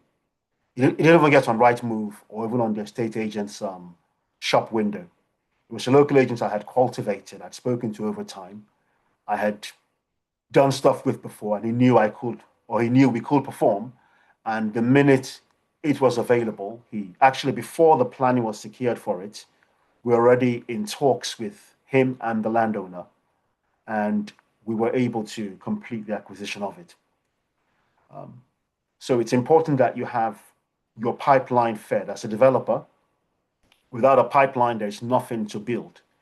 And there are two key approaches as to how you go about this. You're either acquiring land with planning, or without planning, that is subject to planning. Because you can't build unless you have planning. You can't build without the other. Now, it is the case that for my setup, I rely on debt and equity. So a section of it is provided by myself. That is, I raise some of the equity myself, and the rest is through bank lending. Banks will not lend without planning. So essentially, I go for shovel-ready projects. that is land that's got planning, that I can attract the financing required and start the work pretty much straight away. But there is another way, which is buying subject to planning, and that I've done very little of. That is where you approach a landowner, a landowner has a property or piece of land, and you give them what you call an option agreement. It's pretty much like a provisional agreement that allows you to seek planning for the property, and you don't complete until you have secured the planning permission, and then you can hand over the landowner the monies, and he goes off, sails away into the sunset, and you can build. That is another way to go about this. But like I said, I generally just go for land that has got planning.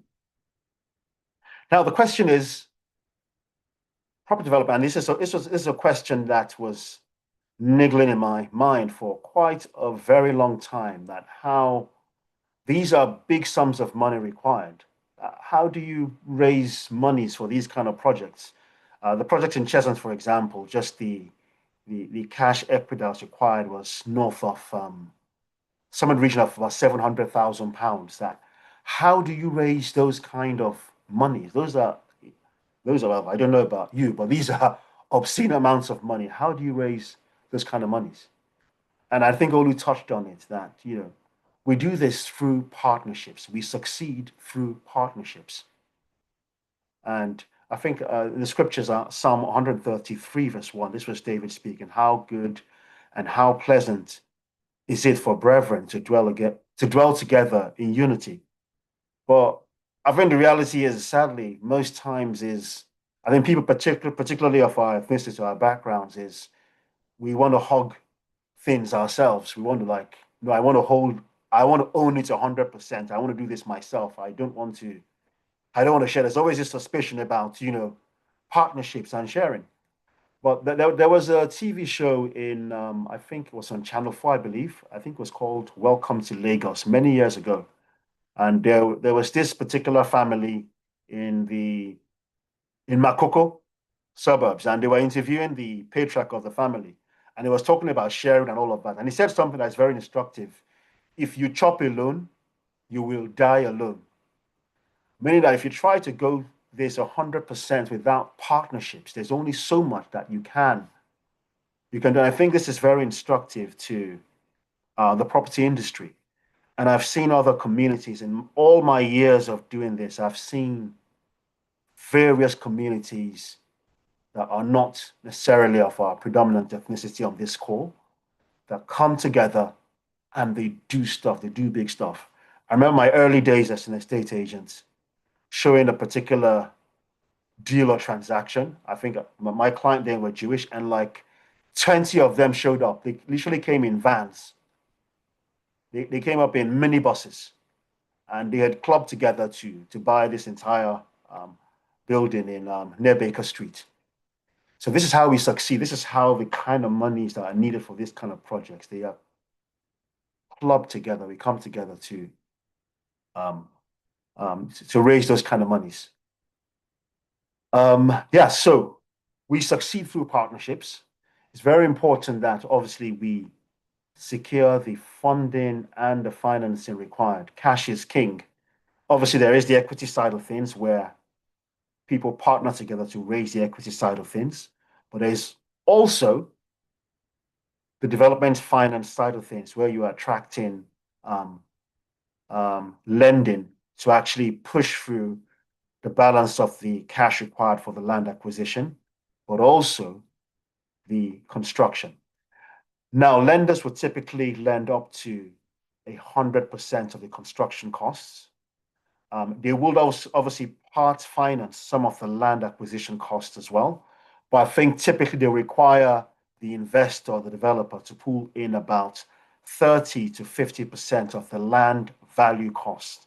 But obviously, this is all dependent on how the deal stacks up, what the GDV is versus the build cost, the cost of purchasing the land, etc. Remember, I said GDV means what the build structure is worth when it's done.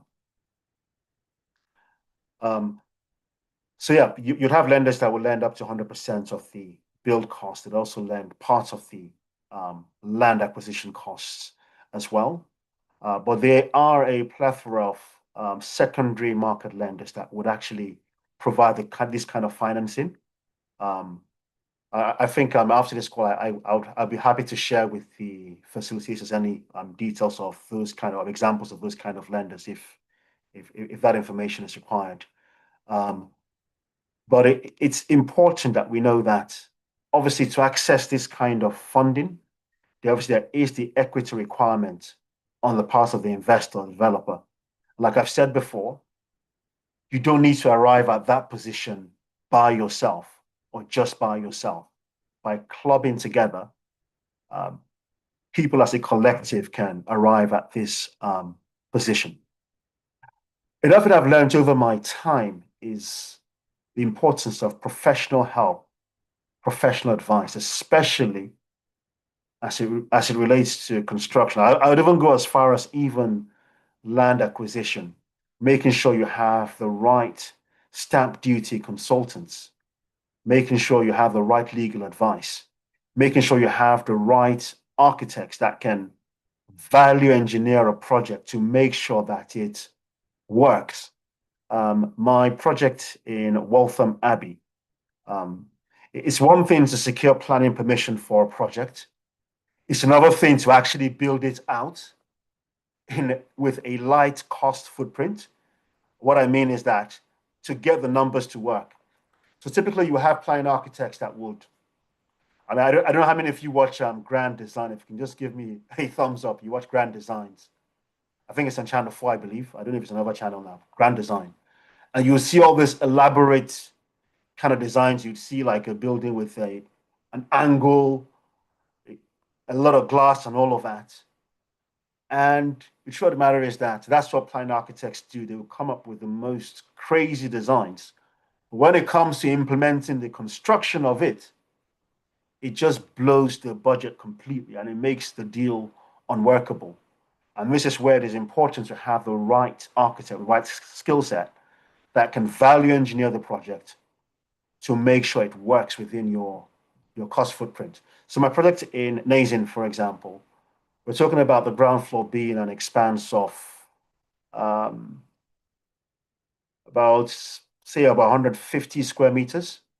And it was designed originally to be all open plan. That is, the only supporting structures were the external party walls. And the amount of steel needed to go in there would have made it unworkable. And working with my architects, with my team, they were able to value engineer it and were able to now deliver the project within cost. So that is the importance of having the right team around you. And I think sometimes there is this, I've seen this with some developers where, oh, we just want to save costs. I mean, why is my structural engineer so expensive? Why is my architect so expensive? And there's no understanding that you need these guys to actually help you deliver what you need to deliver. And if you go for cutting corners, it comes back to bite in the end. Now, I'll move on to the important part of development, which is budgeting and deal analysis or structuring your deal, making sure your transaction stacks up. And there are a few tools out there. I've put one of them out there. Property data is a very good one. And I'll tell you the benefits of it in a minute, but it helps with making sure you've got your homework done. That is, you've done your numbers properly. You're confident that your numbers stack up. So one key thing to be very clear on at the onset when you're either acquiring land is one, am I paying the right amount? Am I agreeing the right price to make this deal work? Because if you get your numbers wrong, they will come to bite you at the end. I always say this, never shoehorn. And it's a typical developer. And I think this usually happens perhaps due to inexperience, or maybe one is doing one's first transaction or first deal, and you're so excited. And I've made this mistake myself. I just want to get my first deal over the line. So you're there compressing the numbers, playing with the numbers, trying to shoehorn your your your budget to fit the deal, when it should be the other way around.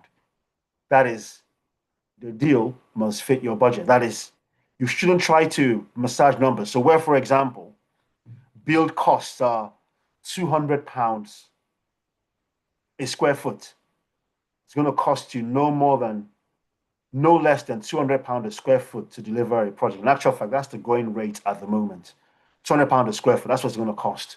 But because you really want to make the numbers to work, and you know that the lenders are looking at all your numbers to make sure your deal works, you now say, okay, I will just make it 170, 180 pound per square foot, 20 pound per square foot. I'll just deduct 20 pounds just to make the numbers stack up, and then we'll rough it after. We'll find a way.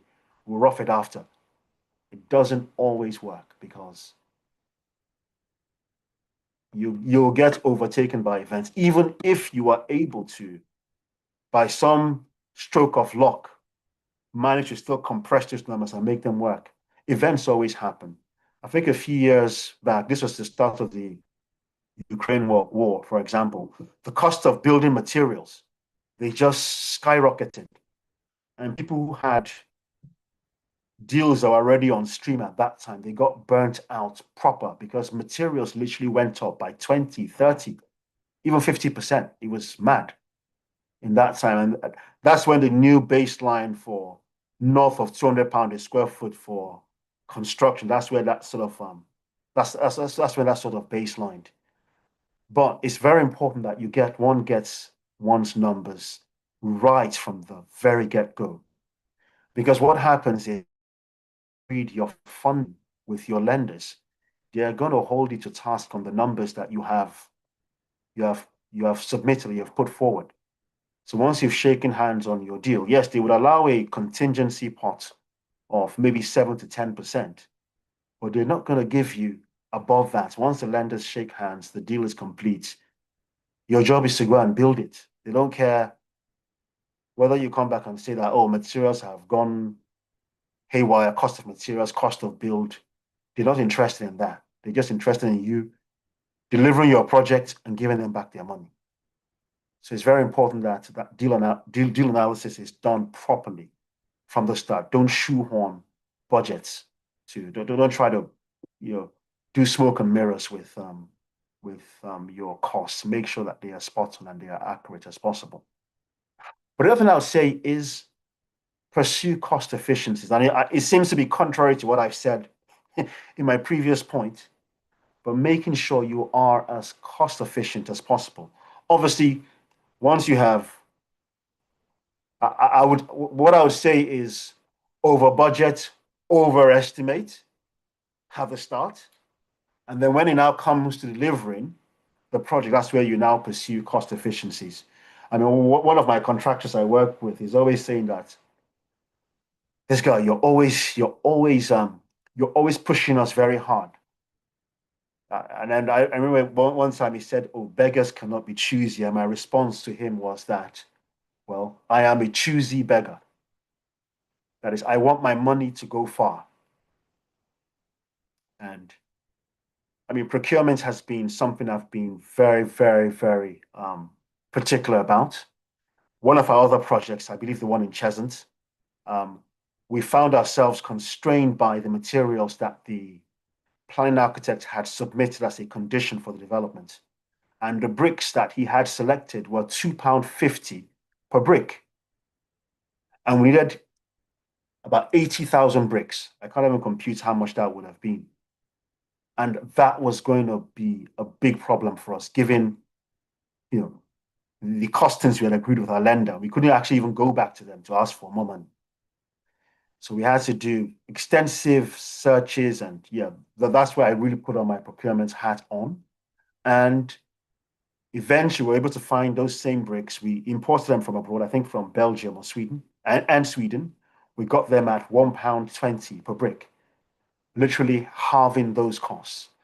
So I always advise and recommend, be a choosy beggar. Make sure your money goes far. In the course of construction, in ground up development, there is always a myriad of problems. There's a plethora of problems, and it's one's job to literally unpick those problems. I say it as you run towards your problem. You don't hide, and every problem, it has a solution. Every problem has a solution, and I'll give a quick example of one of those, where we had issues with one of our contractors, and they hadn't followed, or they'd missed out an element of building, or one of the items on the building control checklist. And that just opened up a kind of worms that we didn't actually, we had not expected. And we had to go to do remedial work. So you can imagine you're finished with your substructure work. You've completed your ground floor. You're already at your first floor level, and you now have to go back to start breaking already completed masonry work. And that was us just having to address the problem. That is, there's no running away. We have to fix this. There are items that building control have specified need to be done, and it has to be done. So every problem has a solution. You just have to prepare to face them square on.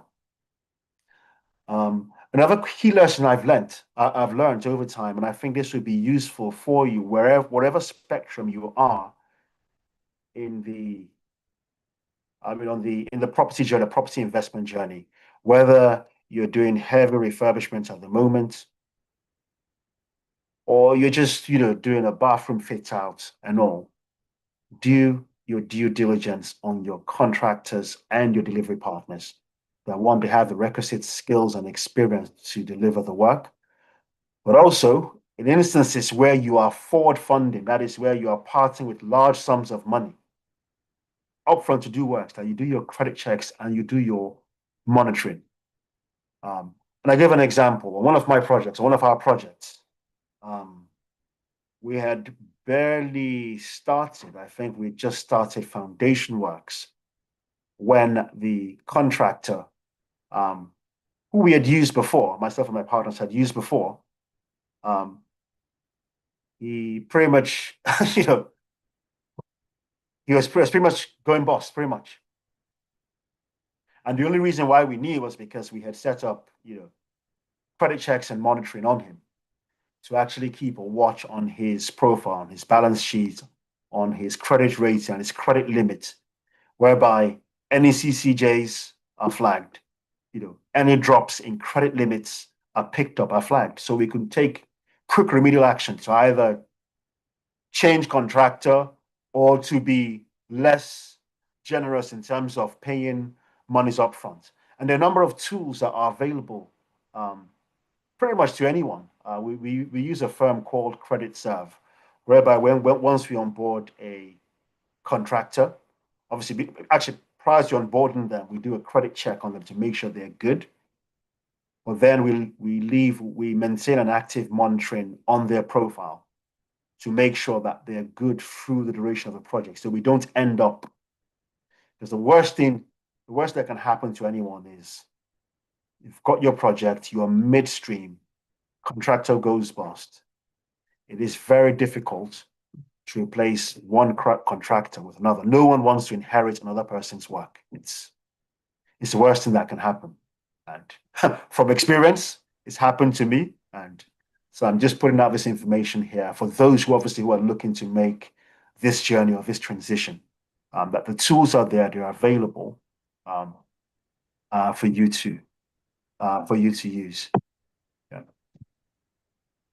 So essentially, this are the key lessons from my journey in ground up development. It's obviously a bird's eye view of it. We can't go through this exhaustively in the time frame that has been allotted. But if there is anything I would like to emphasize on today's call, it's the importance of succeeding. You can charge now.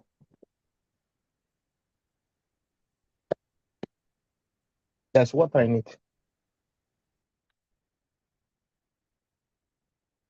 Sorry, if you're not, can you mute your call, please? If you're not, thank you. Sorry, Ben, you can go Okay, ahead. yeah, sure. So if there are any key takeaways I would like to leave you with, is the importance of partnerships, the importance of people coming together to achieve as a collective. If you go down any high street or any high street, whether it be a town, whether it be a village, or it be a city, you'd see structures that have been standing for hundreds of years. You might see some that maybe are still like 1 year old, 10-year old, 5 years old. But all of them have been built with longevity in mind, with legacy in mind. That is, they're meant to outlast us. And I mean, I always say this with my partners. Many of them are on this call, actually, that if it was that easy, then everybody will be doing it, right? Everybody will be a developer. So it's not an easy task. It is a tough undertaking. And you succeed more where you have partners around you, where you can share problems with, where you can pull resources together to achieve as a collective. And yeah, but that is the main takeaway I'd like to leave you with. And yeah, I'm grateful for the opportunity given to the leadership of Glory House and also my friends who have invited me today. And yeah, I hope this has been a blessing to you all. Thank you. Thank you so much, Ben. Thank you, thank you, thank you, thank you. I hope everyone was blessed and they got something from that session as well. And I think one thing both of you have said that I think if no one else is going to take on is your best friend is your local estate agent, because they're properties that or land that would not be publicized, but they know about. So make sure you link up, get those conversations going with your estate agents. Another thing, importance of partnerships. I think Olu mentioned it as well. So yes, so make sure, this is time to start building that partnership with friends, with frenemies, whoever, so far as they're willing to invest as much as you are. And then you can all start together. Before you start thinking the joint venture to buy the big land and stuff, you might want to start with Minister Olu's way of, okay, maybe we buy that 2-bedroom flat. And then from there, just grow your portfolio, your money to then take you to that next stage, I would say. If I'm wrong, please let me know. Yeah, so, but that's one of my 2 key takeaways. Over budget, overestimate, and don't underestimate or under budget. That is so key because a lot of times you find people who started a project and then they don't finish, or you see a neighbor who started building or working on their home, and then it's like, oh, because cost of living expenses and everything has gone up and they're unable to finish what they started. So like we've learned today, over budget, overestimate, so you're not caught stranded. But thank you so much. Thank you, thank you, thank you, thank you, thank you. Thank you so much for Yeah, thank you so much for this session. It's like that's what everyone has been saying. Well done, well done, well done. Thank you so much. Thank you both of you. So yes, so someone asked if the slides will be shared. And yes, the slides will be shared. Also, it's been recorded, so we can go back and listen to it again. Someone said they have a question. Yes, you can either share it in the comment box, or I'm happy if you would like to ask it yourself. Kunle Joseph, do you want to ask your question? Yes, I'd like to ask a question. Okay, go ahead. I think it's better if I explain it. There was a time you mentioned something about putting on your procurement cap.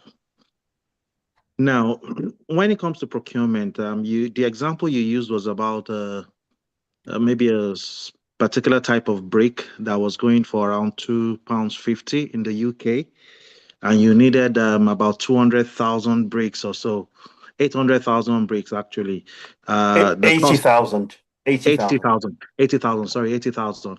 I think the cost comes roughly to about £200,000. So my question is, if you had to buy from abroad, Belgium and Spain, but Sweden, you said, if you had to buy from abroad with the transportation costs, customs, and all the other attendant costs, that still comes to something more cost effective than buying in the UK.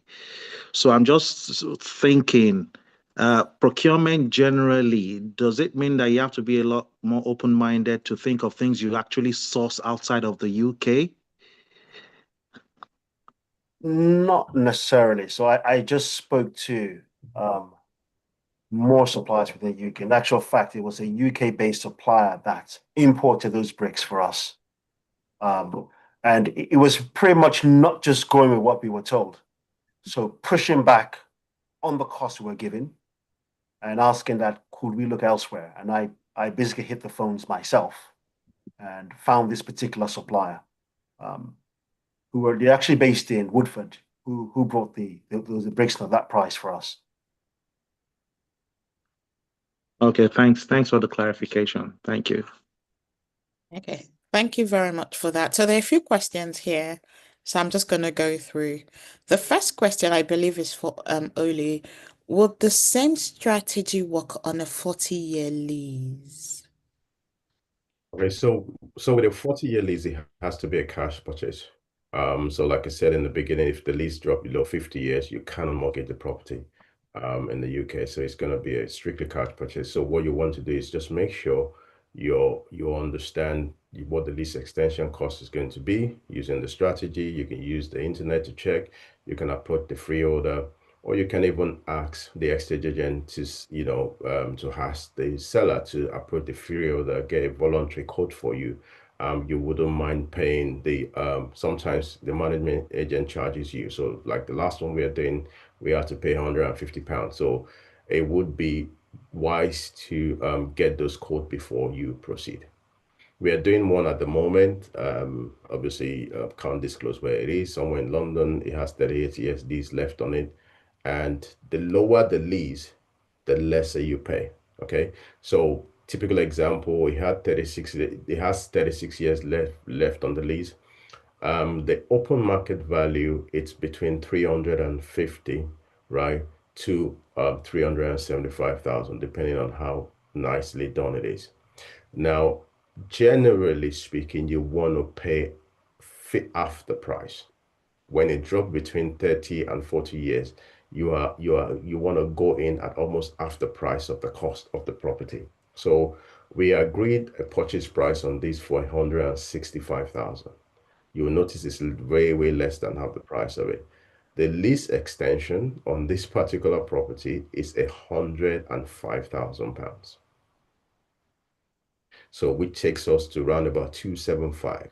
So we have an uplift value of just between 75 and 100,000 in the deal. It's a deal we're working on. It's already been agreed. We're just waiting for the sales to go through. So I hope that answers your question. Thank you. So from YouTube, someone asked, would the mortgage be interest only or capital repayment? When you're doing investment, I believe just always put it on interest only. Okay. I'm not sure if Ben wants to add to that, but that's my strategy. That's it. That's the way we roll it. You always be on interest only. Yeah, interest only, or have you saved that? I mean, push your savings on to your next transaction. Yeah, there's no point, ring fencing all that to one asset when you can Okay. multiply it across. Yeah. Okay, cool. So another question, do you need to get a license to buy for HMO property? Okay, so there's something called an Article 4. Before you buy a property to convert to an HMO, I believe that's the question the person asking. You need to ensure that property is not in the Article 4 area. Now, if it's in the Article 4 area, the council will still ask you to submit an application, but you are wasting your time. Okay, that application will be refused. All right. So what I'll say to people before you buy in a property to convert to an HMO, make sure it's not in the Article 4 area. However, you can there's a C3 with Article 4. HMO is called C4. There's actually something called a C3, which is not technically HMO, but people of up to 6 people can live in the same property. So you can apply for a C3 license instead, which is very similar to if the property you're trying to develop is not more than 6 occupiers, you can apply for a C3 instead, which that you would get. Does that? I'm sure, I'm not Yeah, sure hopefully. So apply for a C3 instead of a C4. instead of a C4. Okay, thank you. Someone asked, can you share, do you need to get a license? Okay, I think we've answered that one.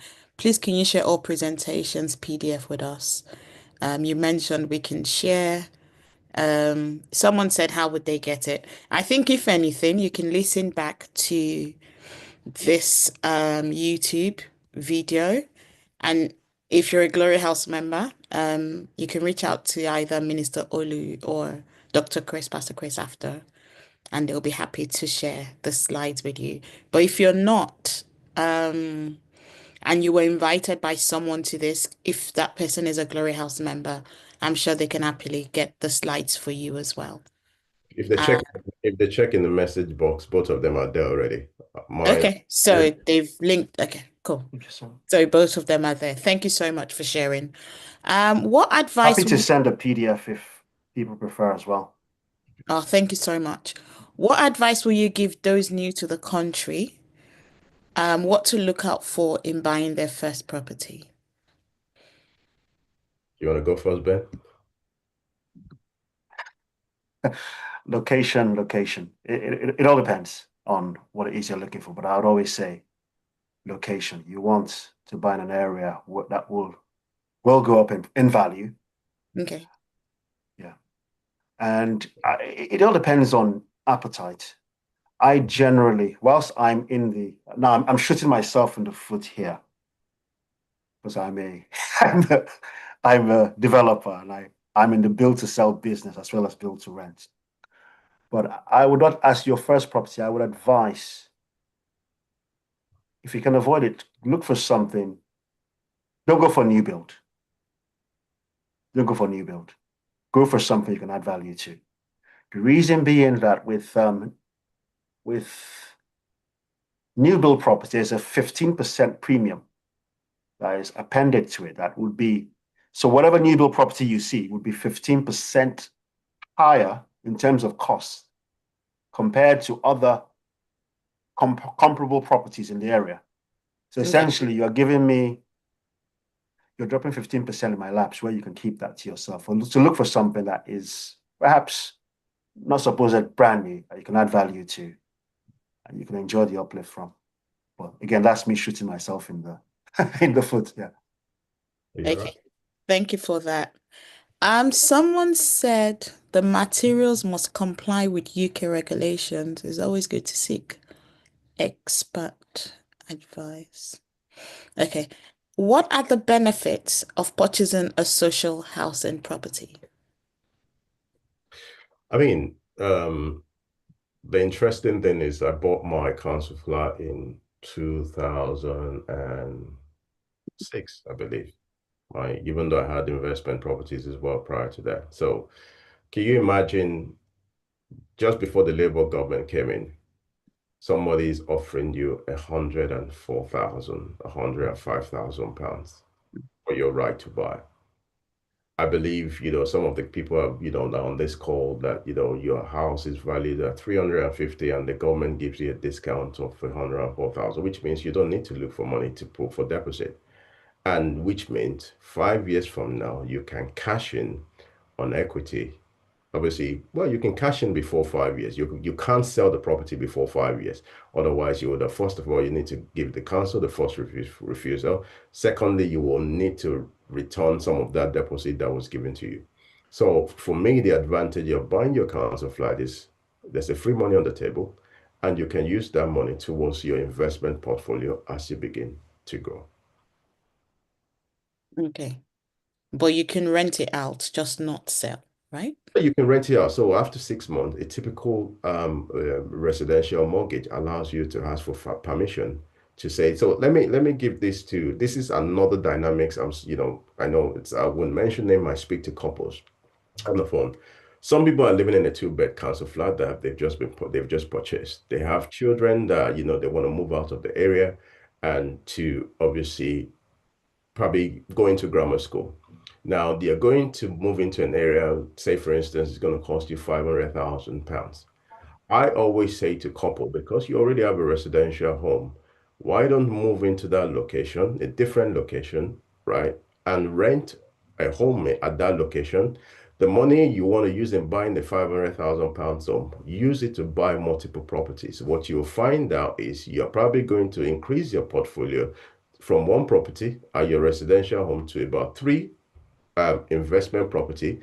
And by the time you add the income coming from those 3 other property is paying for your rented accommodation, which means you earn a salary, you are saving yourself probably about 2 grand instead of you go paying it on a mortgage. You can easily keep increasing your cash flow every single year by renting a home and using that money for buying to buy multiple investment property. Okay. Does that make sense? Yes, it does. Thank you. I have a question on that because I think I heard you earlier. So when do you buy a property on a business? When you can buy it immediately. Sorry, instead, so do you buy, so okay, you've bought your first property, second property, or your first property, do you buy it as a business rather than as your own personal property? If it's an investment property, you are advised to put in a limited company. But if it's your residential home, it's your residential home. Okay. Because if you keep after your residential home, any property you buy, which is an investment property, you will not be able to claim the mortgage relief on it. There's a technicality to it, and you're going to be paying too much tax if that property is in your name. So going forward, you would have to pay in a limited company. Okay, thank you. Ben wants to add to that. Yeah, same. Yeah. All right. Thank you. Someone has asked, can we have the details of the speakers if they don't mind? So if you don't mind, please, can people have your details? Or would it be in your slides so they can do that? Ben one is in his slides. Mine is my slide, yeah. Most people know me from church. If you don't know me, follow me on Instagram, @senator_on_fire. If you need my number is ready, available anytime. All right, cool. Thank you. So there are a few more questions before we round up.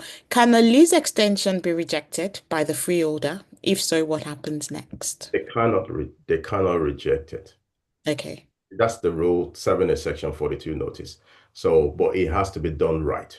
So there's a principle, obviously there's a form to it, solicitor does it. If you don't serve that notice the right way, yes, it can be rejected.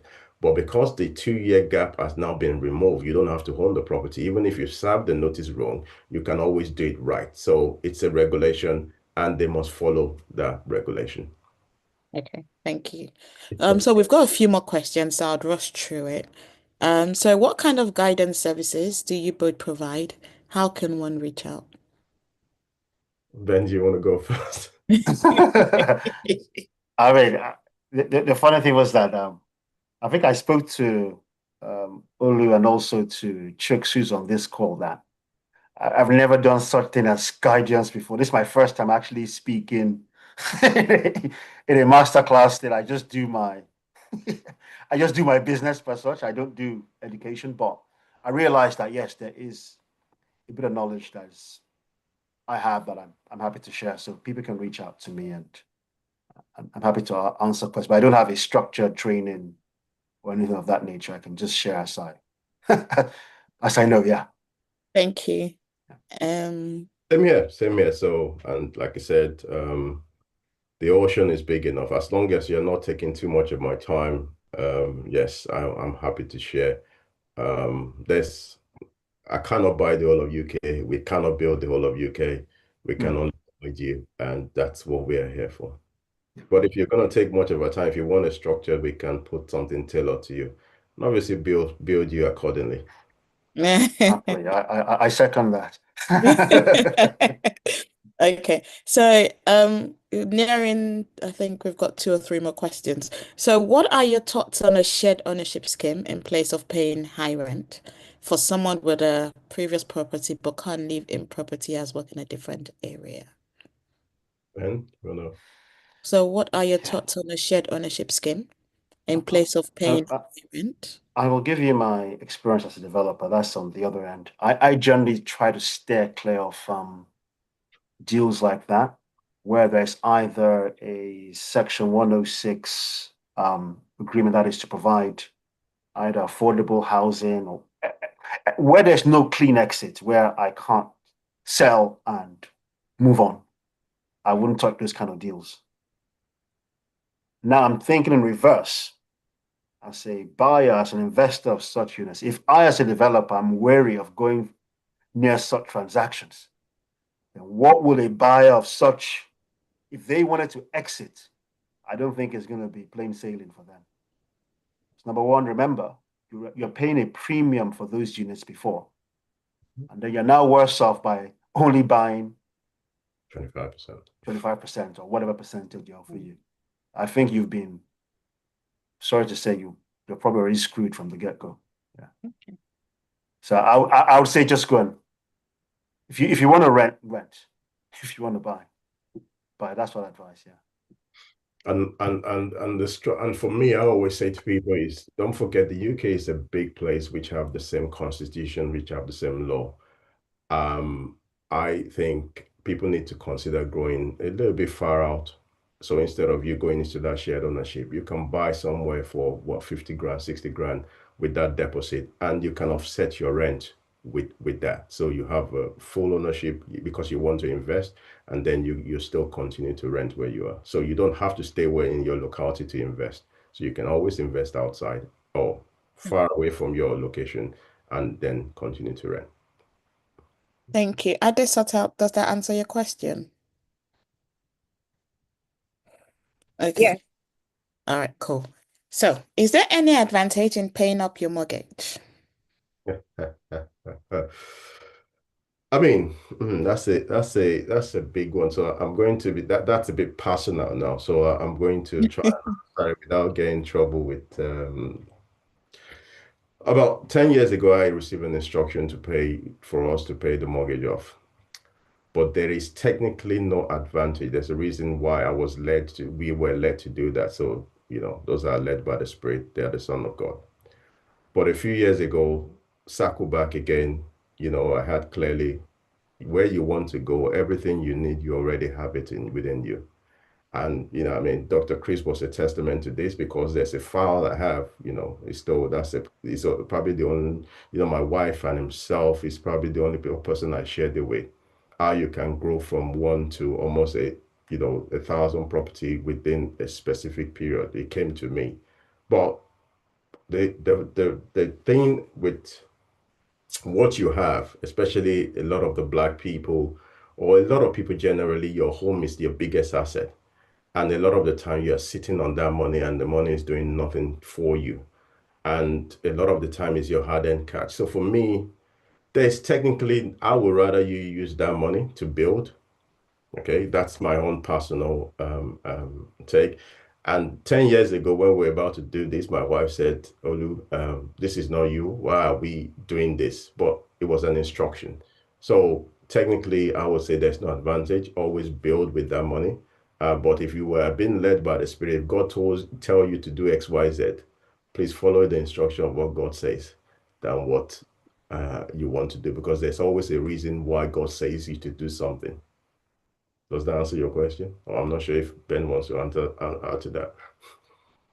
Nothing to add to that. Yeah. Yeah. I think it depends what your appetite is and what God is saying. Okay. So there are pros, there are cons, but it depends on you and There's you've your heard about it and what God is saying to you. yeah. There's your business head, and then there's your Spiritual. your spiritual head or your emotional head. So Yeah. Okay, cool. How do we access the recording? The recording is on YouTube, and I don't think they would be taking it off. Dr. Chris, am I wrong in saying that? Well, I think we need to ask the technical director Okay. for this program. So Wellington might be able to put something on the chat for us on how people can access the recordings. But I believe that it should be on YouTube as well. So that will be an answer to that. Before I hand over back to Toy, I just want to say a very big thank you to our speakers, Ben, and also to Olus as well. These are guys that I know personally. They're my business partners as well, and they're actually my mentors as well. And I like to actually, to say that the key thing about life is basically the relationship, the connection. God will bring you to connect with people that will take you to the next level. The Bible talks about Joseph going into the prison, but then he was referred by the butler to say, I know of a man, okay, that can interpret your dreams. So in life, your next level is in your network, it's in your relationship, it's in your connection. Those are the people that will give you the information. And I keep banging on it. It's not a different thing. It's not just in the prayers. It's not just in the speaking of tongues. It is basically connecting you to your next level. God always use a man, nothing else. Always use a man.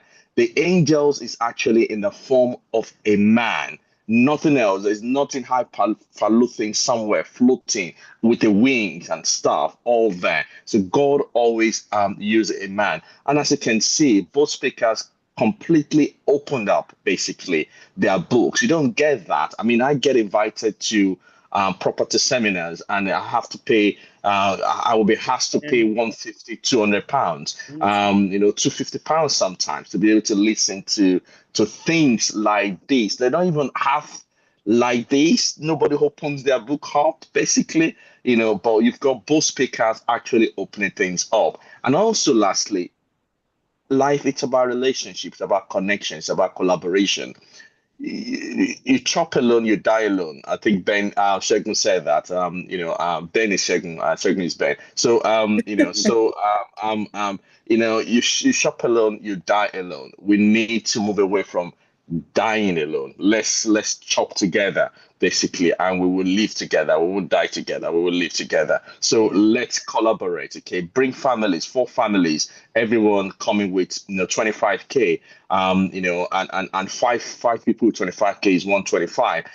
Go out there and get something. And like Olu says, after 2-3 years, everybody can then decide, okay, I can do this on my own. I can do that on my own. Don't lock up your 25,000 pounds under the pillow. Your 25,000 pounds under the pillow after 10 years is still 25,000 pounds. In fact, maybe less value, to be honest with you. And your 25,000 pounds in the bank is probably in 5 years £26, £26,000 after 5 years. I think probably less than that, with less value of what it can buy as well. So let's collaborate as blacks, men, and women as well alike, because this is not just for men. Women, you can go out there, explore, and also do great things. Thank you. Over to you, Tony. Thank you very Okay, much. sorry, before we go, there's one last question here. Which would you advise, purchasing student serviced apartments or the normal rental for working class?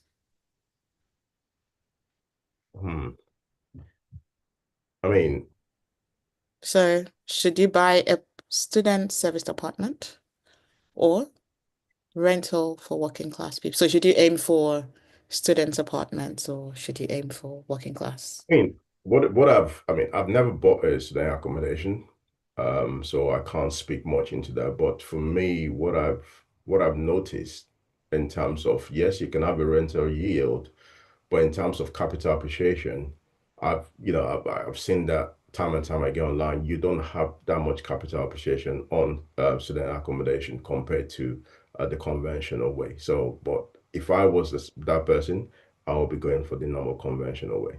That's what I would do. I'm not sure if Ben wants to add to that, or you've had experience with student accommodation. Yeah, funny enough, I was talking to a firm I was going to partner with some months back, and we're actually looking to buy a serviced actually an existing serviced apartment block in London at the time. But they really opened my eye to something. What they told me was, we are in the storage business. Either we're storing people, we're storing fuel, or we're storing goods. It's all still real estate. Does it make sense? It's all down to demand. It's down to demand. If there is a good student footfall in that area, you know that for the duration, I think the academic year, is it January to No, September to August. September to August. September to August, you have good bookings. You have 100% occupancy in those months, and it's sufficient. The months of non-occupancy, you've made enough to keep you going in those 3 months before they come back again. I say go for it, because private equity are moving into the student accommodation space. So this particular chaps I was talking to, they're into all types of storage. They're not storing people, they're storing fuel, they're storing various things. In actual fact, I know this is a digression, they're actually building a 150-bed care home in there's an island in Essex somewhere. Is it Canvey Island? Canvey Island, yeah. They're actually putting up one there. So it's storage of people. That's what it is. If the demand is there, I'd say go for it. Just make sure you do your numbers and make sure it works. Yeah. Thank you. Thank you. Just a quick question, please. We got Ben's take on advice for first-time buyers. We haven't gotten Olus, please. You haven't first-time buyers? Yeah, we got Ben's take, but I think something happened. You didn't give us your take on it, your advice for them. On time, you mean the guys? The first-time buyers, yeah. I totally agree with what Ben already said. Location, number one, is key in the space when you're buying. Secondly, I wouldn't advise you to buy a brand new build. Buy a old one. And thirdly, if you can, depending on how your dynamics is, I always say to people, instead of renting a 2-bed, rent a 3-bed, rent one of the rooms out, use that to generate money, generate funds, and then you can buy your home. So I'm in agreement with Ben, just a little bit of add-on, because generally from a 2-bed to a 3-bed, your rental is very minimal, probably about £200, but you can rent that room out for $650. So additional $450 every single month, $5,400 a year. You do that across 2 years with your savings, you buy your place. And you can start small. Start with a 2-bed, start with a 1-bed, if you want to go in that direction. But if you want to do Olus way, you invest the money, continue to rent, start buying your properties. Thank you. Thank you so much for that. Does that answer your question? The person that asked for Oli's Does that? did that answer your question? Okay. Thank I'm you. assuming that's a yes because you didn't Yes, say it does. it. All right. So I think we've come to the end of the. Hello, please. Oh, hi, Billionaire Tutu. Yeah, I just want to say big thank you to our guys. Thank you because I remembered I paid over £11,000 for this kind of information Oh, wow. in 2015. And since then, I've been paying, to get more education on this because it's vital. And you just brought it to us, for free of charge with your time. We know time is money. We really appreciate you. And I really thank God for all these things nuggets you said to us. It's only African community that less, doing this thing as collaboration, And I pray that you guys have come now and you said it to us. I pray that we listen and take steps because I've remembered I've told some people in church that we should start this thing in 2020 to join together to do that because I saw my Asian friends that are doing. Okay, you're breaking our up. hair. Billionaire Tutu, you're really breaking up. So Oh, thank God that you have done this for us. I pray that you're very everybody welcome. we take it on board. Let us do things together, not only to pray, but to do things together. Let's start somewhere. It's never too late. Thank you so much. God bless you all. Yeah. Bye-bye. Oh, thank you. Oh, thank you so much for that, Edward Benson. I am not a member of your church, but if I was based in London for this single act, I'll be a member of your church, as I think this is part of what the body of God should be about. Thank you so much. God bless you. Thank you so much. Yes, and there is Glory House in London, but we're also based in Chelmsford. So if you are ever in the Chelmsford area, please do visit us. We would love to welcome you. Thank you. Thank you so much, everyone. Dr. Chris, I'll hand over back to you. No, thank you very much. Since Billionaire Tutu have said it's £100,000, we will be sending invoices. We'll be sending the invoices out. We have your names, we have your account details, we have your address as well. So we will be sending the bill to you. No, that's just a joke. It's just to show that these things are powerful things that we should actually be discussing on a regular basis until we get to where God wants us to get to. We will do more of this. The other program we're planning is actually parenthood, and also we're also planning other sources of income as well. Because in Glory Health is about fulfilling destiny and getting you to where God wants you to be. And I pray that no limitation, no obstacles, no mountain will come your way because you're more than conqueror indeed. Thank you, everybody. Have a lovely weekend. God bless you. And again, thank you, Ben, and thank you to Olus, my two good friends. God bless Thank you. you too. Thank you, Dr. Chris. Thank you. Thank you so much, everyone. Thanks for joining. Have a good weekend. Bye. Bye.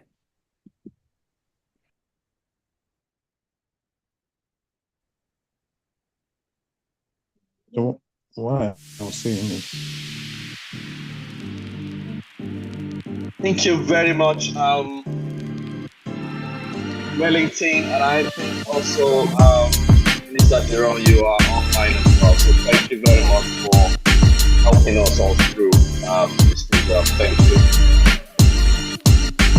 And of course, my good facilitator, thank you very much for taking this on.